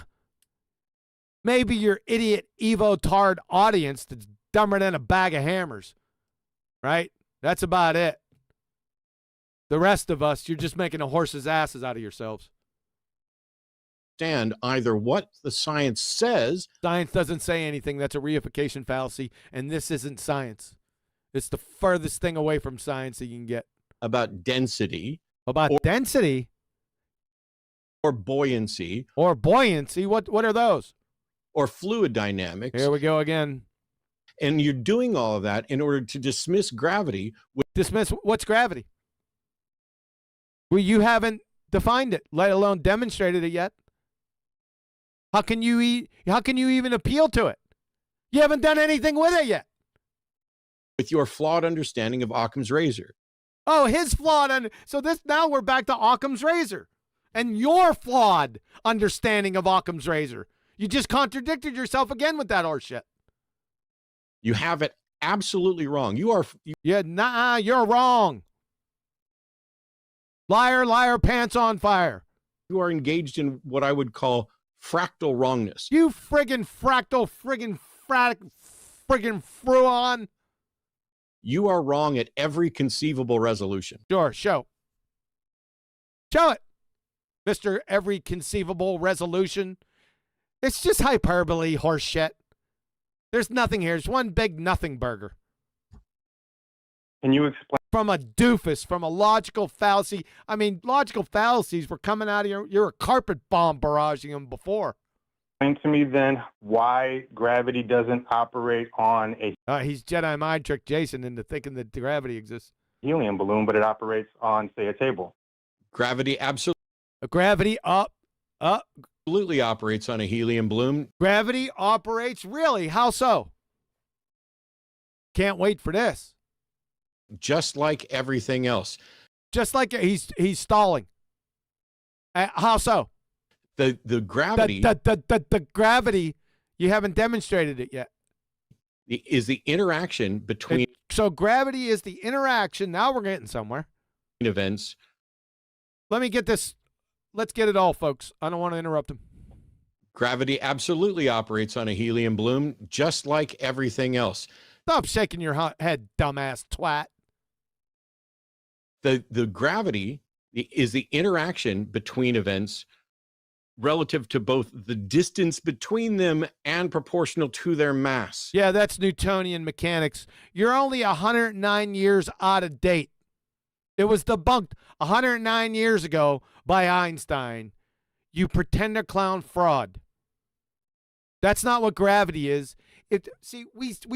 We have to explain your own religion to you, you atheist evotard. Why do I have to do that? Ass clown. Thank you, by the way.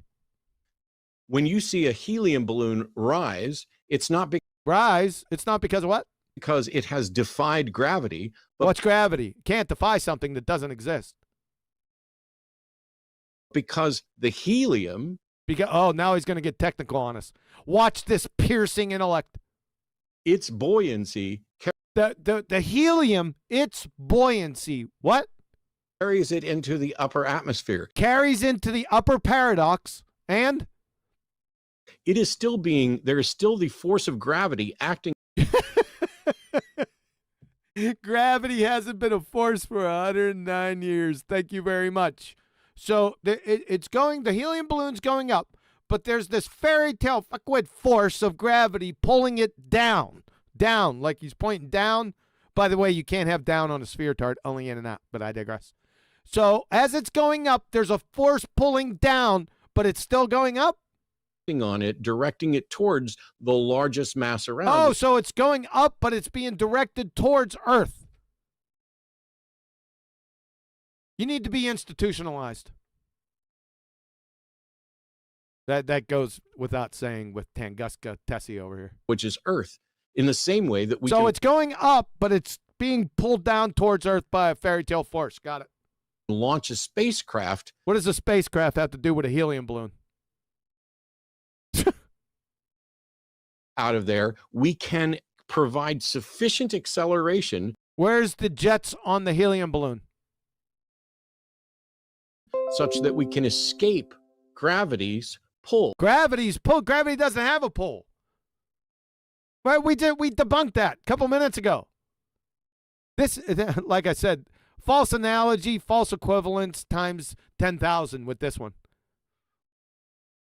I mean, there's no continuity here at all. He's a moron. On that object that holds it. On that object. On what object?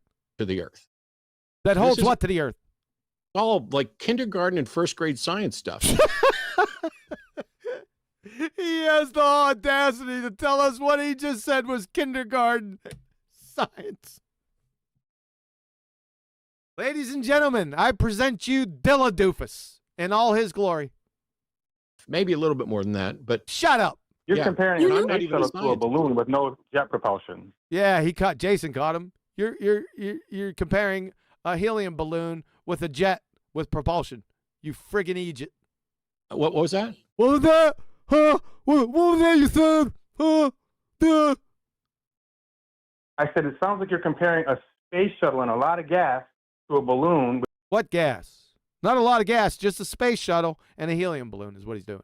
with helium in it that has no kind of jet Yes, propulsion pushing it against what you're I saying. compared two things that That don't have anything to do with each other. both can demonstrate that they Both can demonstrate what? can overcome the default pull The default, there is no default pull. This guy's a fucking bozo, man. of an object and the earth towards each other. And the earth, that made no sense. Non sequitur. You can either do that You by can either do what? filling the object with a Filling what object with a gas? Like a balloon? gas that causes it to be buoyant, Gosh, what if I fill the balloon with air? And it goes down. You're a frigging Egypt. or you can do it by propelling an object with a gas By propelling an object with... that gives You're it not propelling any objects with a gas, you moron. Even if you were, it doesn't have anything to do with helium balloons. enough speed to break past gravity's pull. Gravity doesn't have a pull. It was debunked 109 years ago. You're a moron. It's not the same thing Oh, really? at all. You're saying it has nothing to do with the fact that the helium is less dense than the oxygen around it? Jason, I literally just explained to you. You got second graders in the corner belly laughing over your explanations. DillaDoofis. And thank you for giving this to him. And to us. That the helium Oh, he's going to do it again. The helium's doing what? is providing that buoyancy It's providing buoyancy. And what's that? because it's less dense. Because it's less dense than what? And there are other ways to overcome the And there's other ways that's not coherent. It's a sentence fragment. pull of gravity as well by using Propulsion. So it's a false equivalence fallacy. It's moronic. a fuel source. He just repeated the same dumb shit again. Look at him. Jason, why is gravity consistent? Why is the What's gravity? Consistent? Is that like the same composition in your meteorites? That was consistent. Consistently stupid. pull of gravity a consistent measurement regardless of A consistent measurement. What are you measuring it with? And what's gravity? And then demonstrate its existence. And scientifically validate it if it causes anything. what's being dropped, regardless of where it's being dropped on the surface of planet Earth? Like the Earth's not a planet. We debunked that many years ago. Gravity doesn't exist. And what if I drop a helium balloon? We'll try you next. Excluding extremely high heights. Excluding extremely high heights of what? Why does a is feather gravity- in a I'm not bowling sure that ball? gravity- Why does a feather? Why does a feather in a bowling ball? I don't know. No one made any claims of a feather in a bowling ball. Is this a question proof? Why does a feather in a bowling ball, this idiot shit from 2015, I think it's older than that, from idiot Cox. And a feather in a vacuum and a bowling ball. Where do we find vacuums on Earth? Besides man-made vacuum chambers. So this is totally outside natural science. Haven't you ever heard nature abhors a vacuum? Yeah, idiot Egypt. fall at 9.8 meters per second squared Show. Let's see it. near And the measurement. near Near, the there, there. Earth. There the Why, Earth. why does it? Why does it do that? Are they equally buoyant? Is what equal? What's buoyancy? Is this a question proof again? You shifting the burden of proof again? Shouldn't you be providing the explanation with validation of your quick gravity? Why are you asking him? Are they equally massive? Yeah, we're still laughing at the Tunguska crater. The tickling tails of a twat. We're still laughing. They're not. The mass Your of a model is bowling ball flawed, and more this than is the He mass. doesn't have a model. You don't have a model. no, Jason. You don't know what a scientific model is. This is embarrassingly bad. Yeah, we know.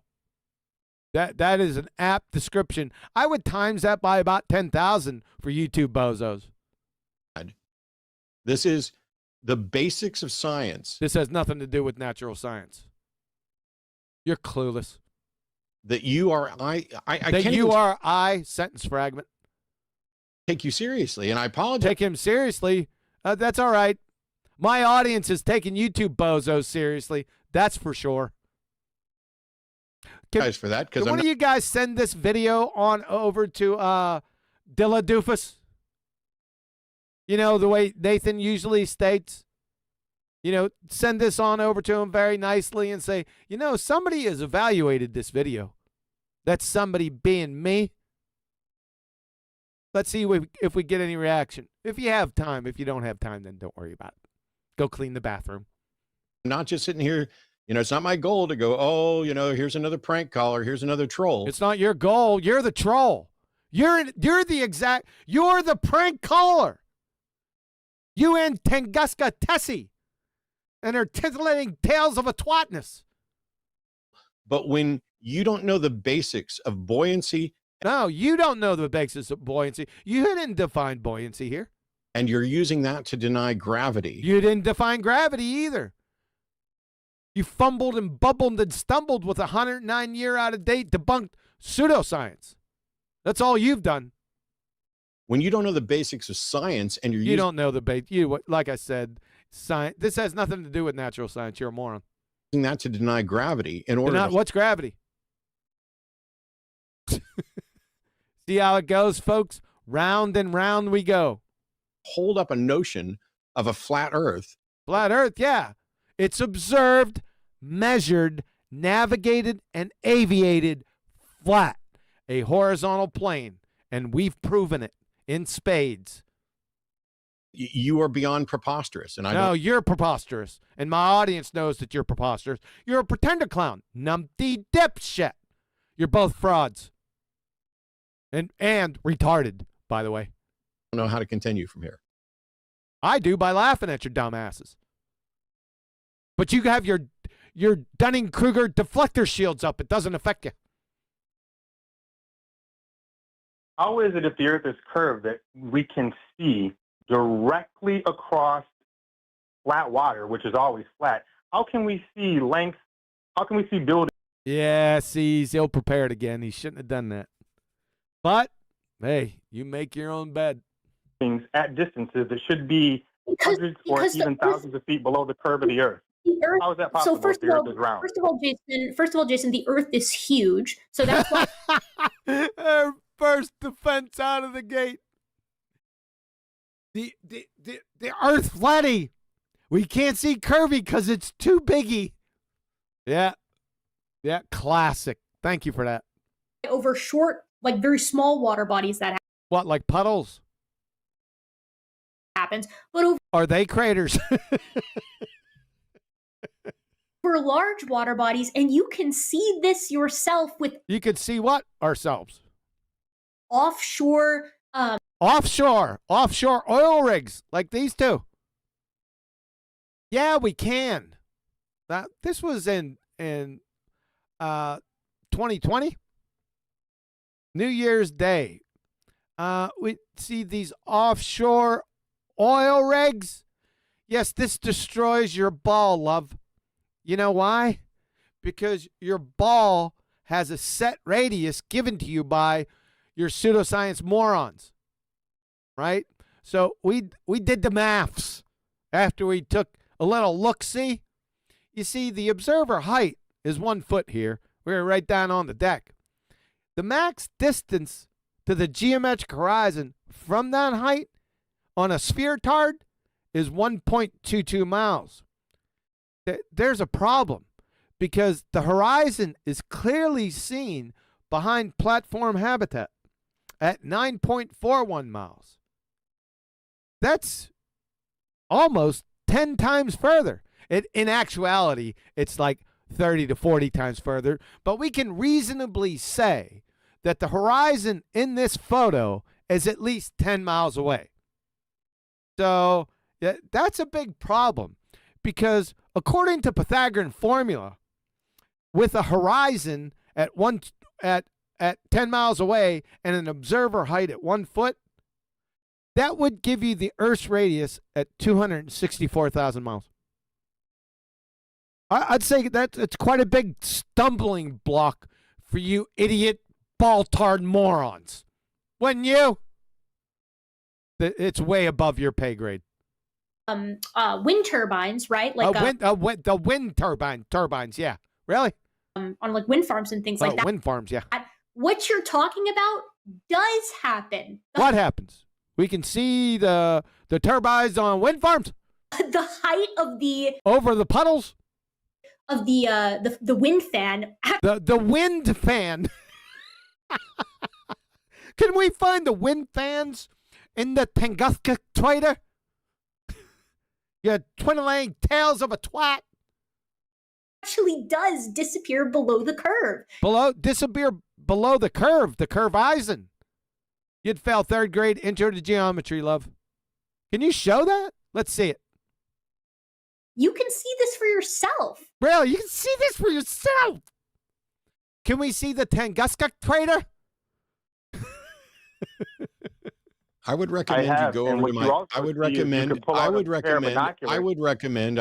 you stop talking. I would recommend you go watch my friend Simon Dan's channel. Oh God! He recommends his friend Sci-Fi Scam.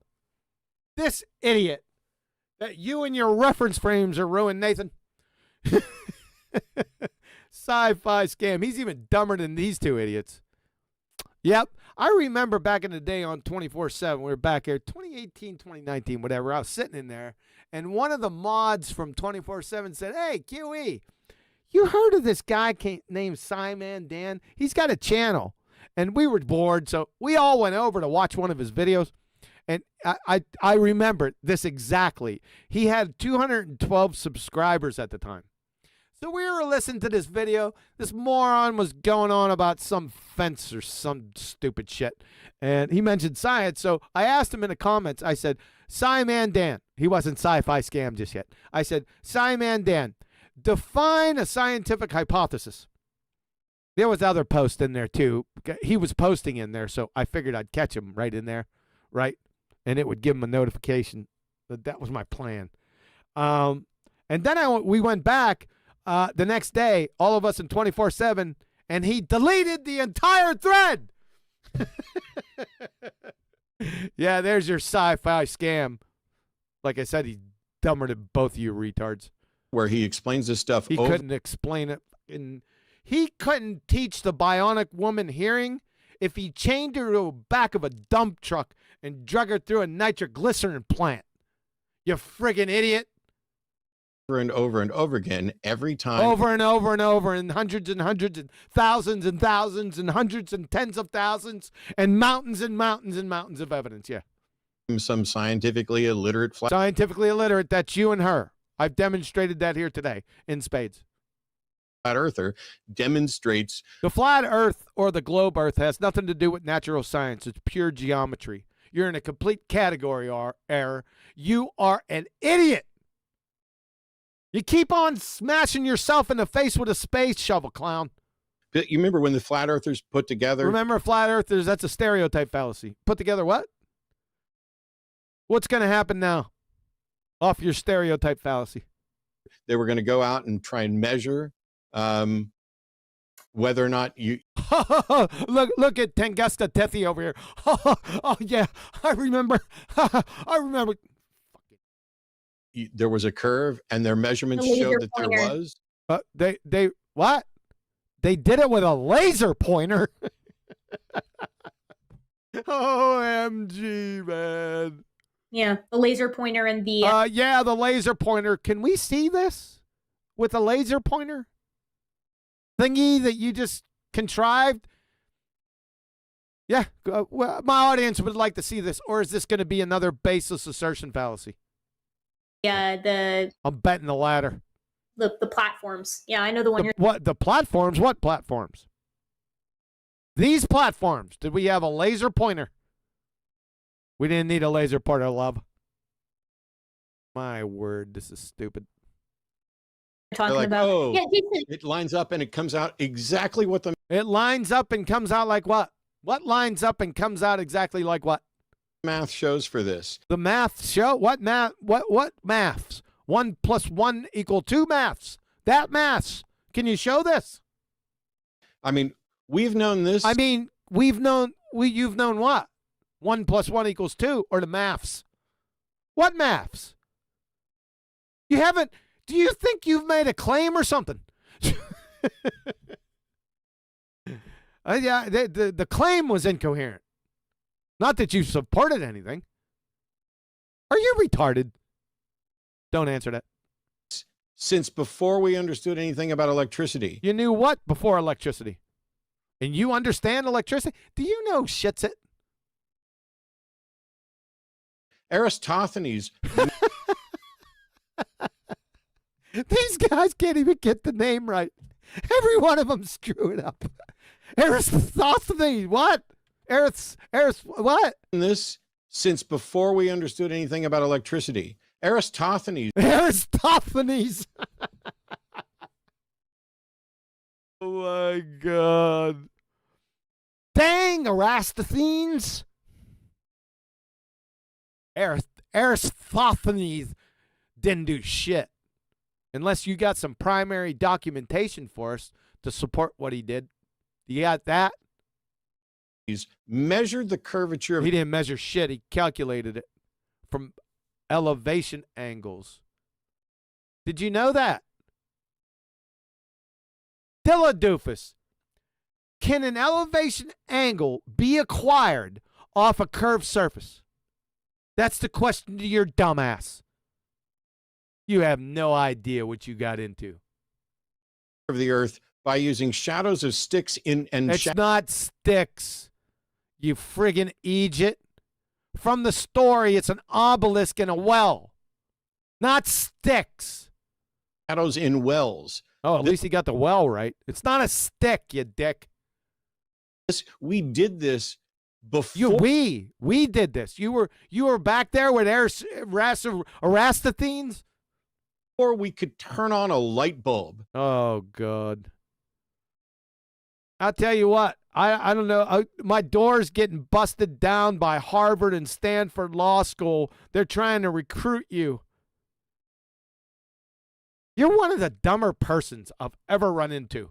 And I've run into some pretty stupid people. Just fucking retard. The fact that you, The fact that he, what? in 2024, In 2024?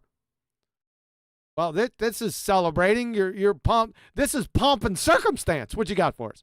are using a cellular device going through You're using a cellular device brought to you by quantum mechanics, when quantum mechanics that shows without a shadow of a doubt that there's a creator, and you're a fuckwit atheist. Contradict yourself much. You too, bozo. Evo-tard idiot. Tanguthguthpethy. The tintillating tales of a twat. through geosynchronous satellites. Oh, here we go back with this geosynchronous Narnia satellites. In violation of the second law of thermodynamics. Boyle's law, Charles' law, Gay-Lussac's law, Avogadro's law, parts of Dalton's law. It's just a walking cluster screw. And Brownian motion. Unbelievable. to communicate to us that you don't think To communicate to us. gravity is real, that the earth Gravity, you haven't shown gravity was real. That's your responsibility. The onus, the burden of proof is on you. You claimed it. Earth is flat, that there's not a curve. That there's not a curve. Sentence fragment. This is embarrassingly bad. Oh, yeah, I know. My audience knows. Yep.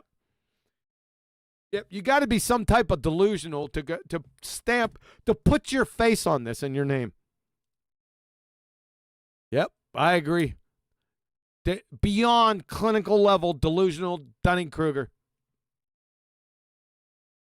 If you want to call yeah. Can you even speak fucktard? yourself a skeptic, everyone should point and laugh. Yeah, we're pointing and laughing at your dumbasses, that's for sure. The distance. Thanks for the call, though, Jason. People are able to. Yeah, thanks, Jason. We appreciate that. You kind of screwed up a couple times, but you did more than enough to have them expose themselves. I didn't have to do much. Just let them open up their incoherent blowholes, and they do it for us. Nope, you're done. No, you're done. And so is Tunguska Tessie. Holy mackerel. Holy golly mackerel. Put that arm down.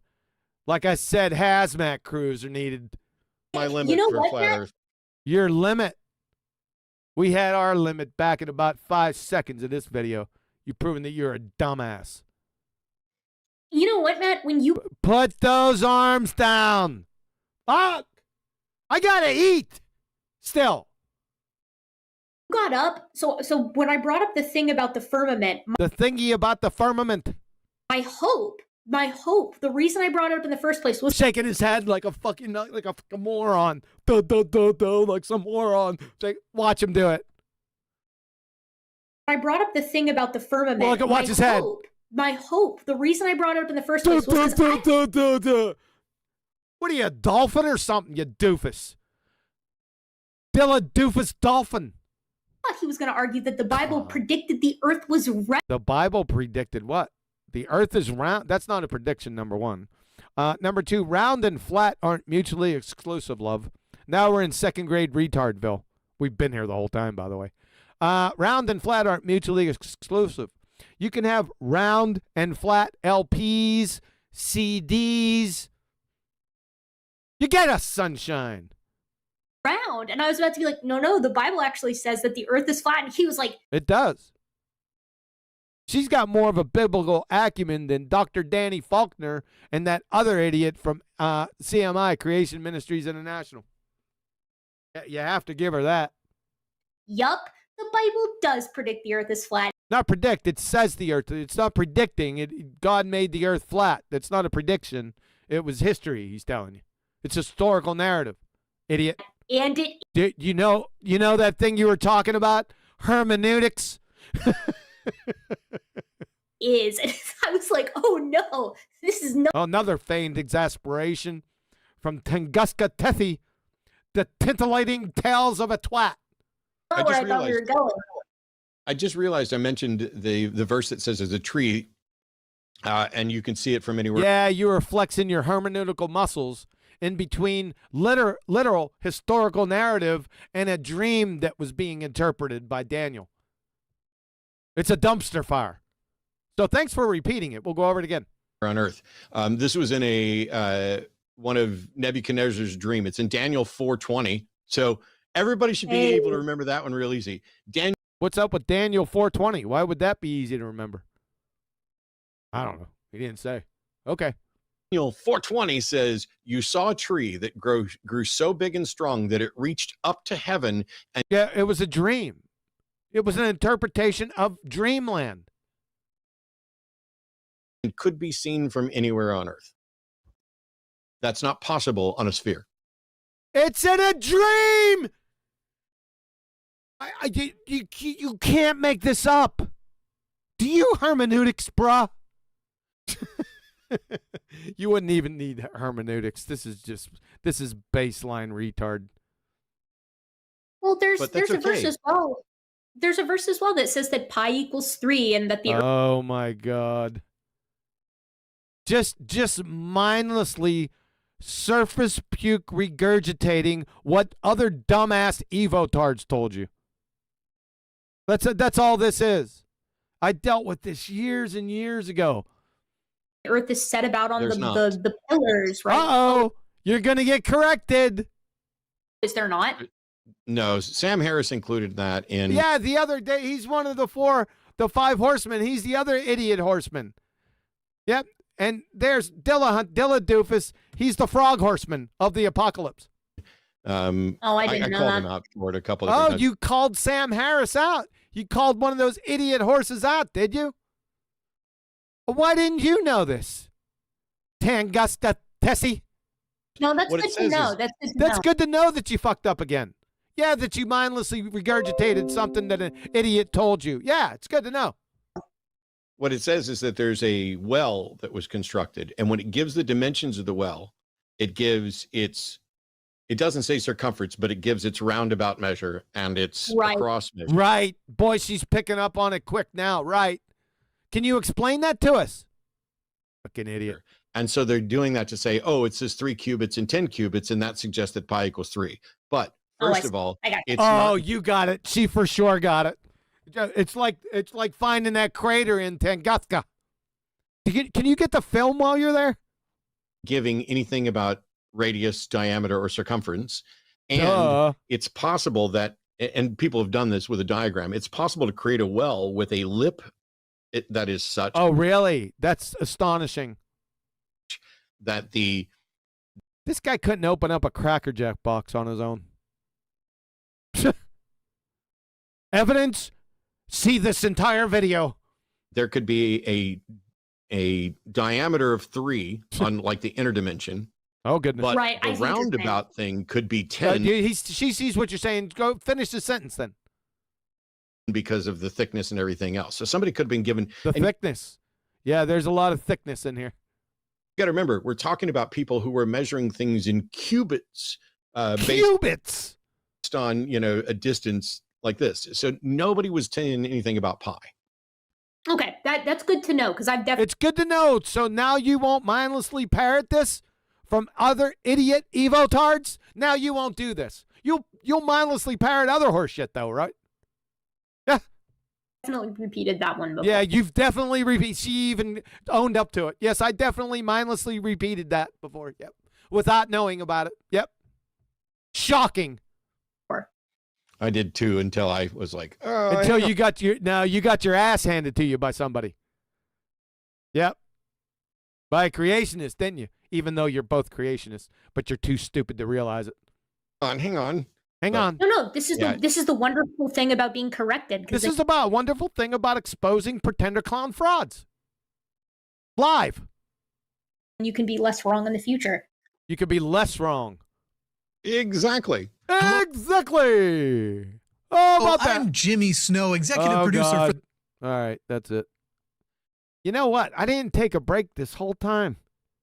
We're almost 2.5 hours. Are you guys still out there? I forgot. Please forgive me. I kind of forgot about you. Oh, boy. Whew. Dang, Erastatines. What's up, Retro Bill? Oh, we got super chats. So, Sensual Goat. No message. Appreciate it, sir. Thank you. Phoenix Rising. She blew a fuse of disbelief. See, this is going back in history. You guys are going to have to remember this back here. Unitox Femu, Sasha. Me and Vlad dying of laugh. What's part? You don't have to super chat again. Just put it in there. There's so many parts. It's hard to pinpoint one. I would suppose. Dr. La, what's going on? 4 more hours. That's some bullshit, man. You know that I started that? Now it's coming home to haunt me. One day I said on the show we were going for like 6 hours. I said 4 more hours. Yeah, that caught on. Yeah, good one.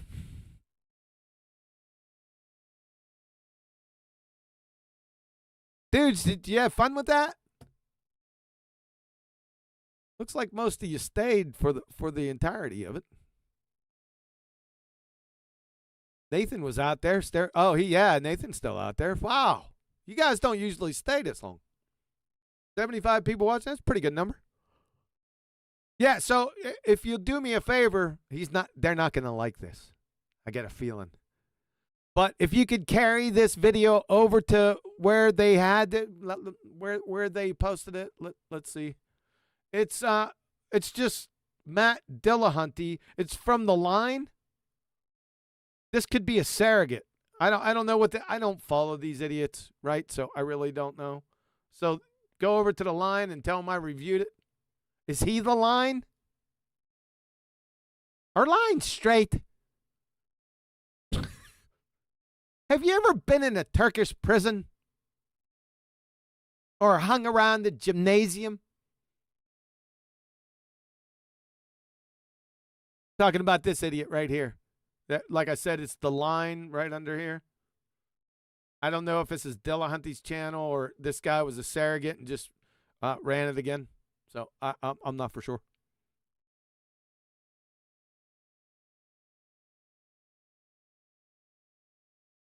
Oh, man. I think my wife wanted to come in here a couple times and just say, can you lower your voice and change your attitude? Now, I could feel that.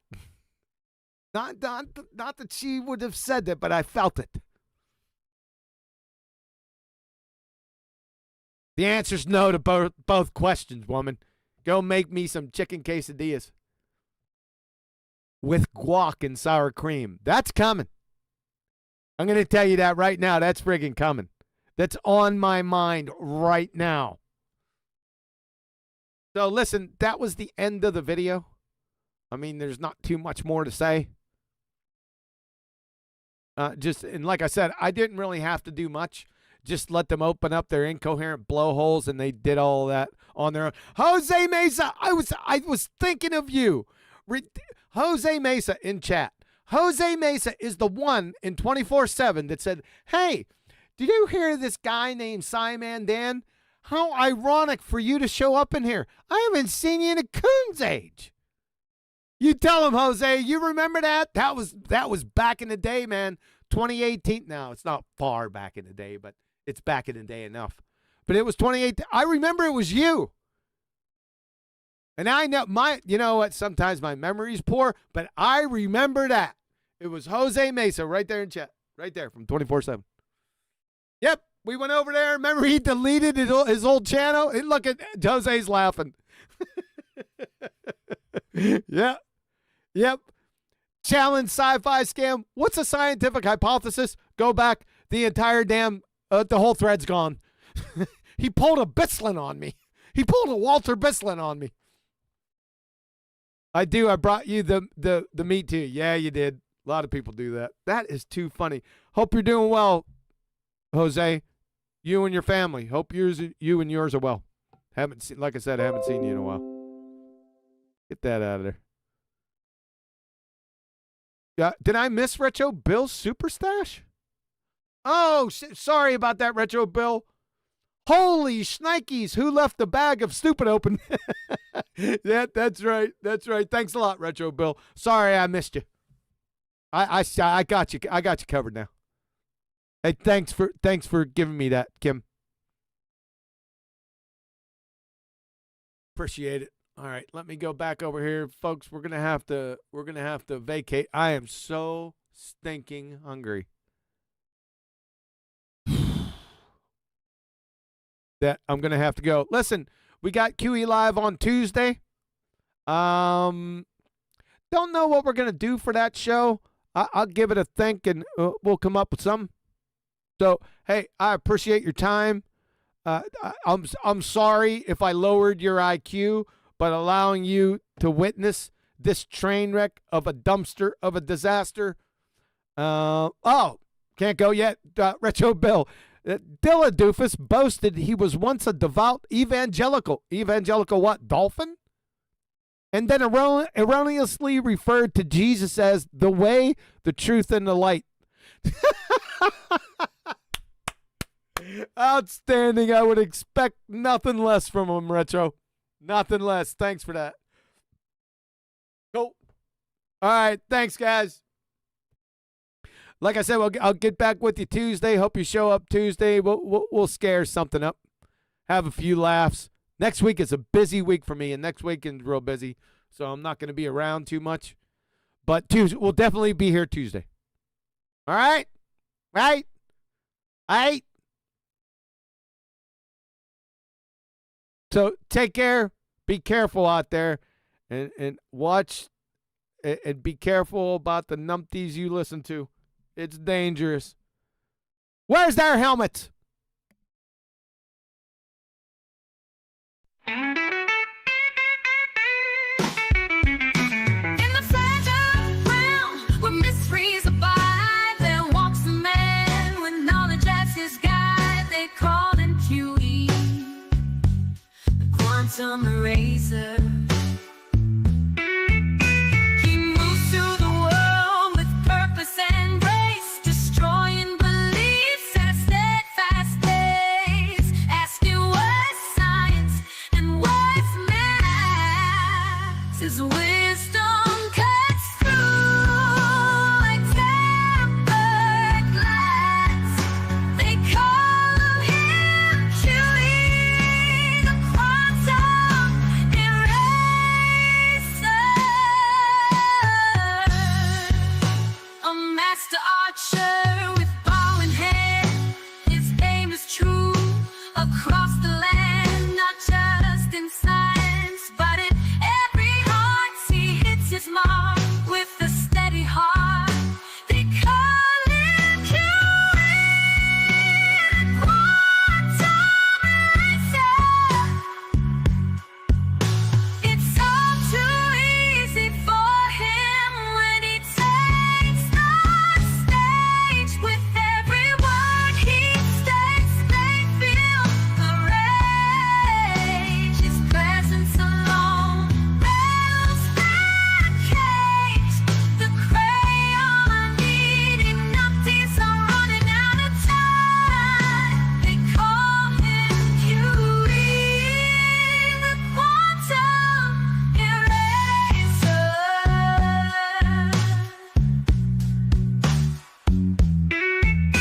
With every swing of the cowbell, the illusion fades, and with each strike, the glober's illusion degrades. QE's treatments, they cure them of their plight, guide them toward truth with all his might. They call him QE, quantum eraser. The hardest thing about being a Glober is telling your daddy you're gay, oh so gay. That's why they need QE's treatments. They call him QE, quantum eraser.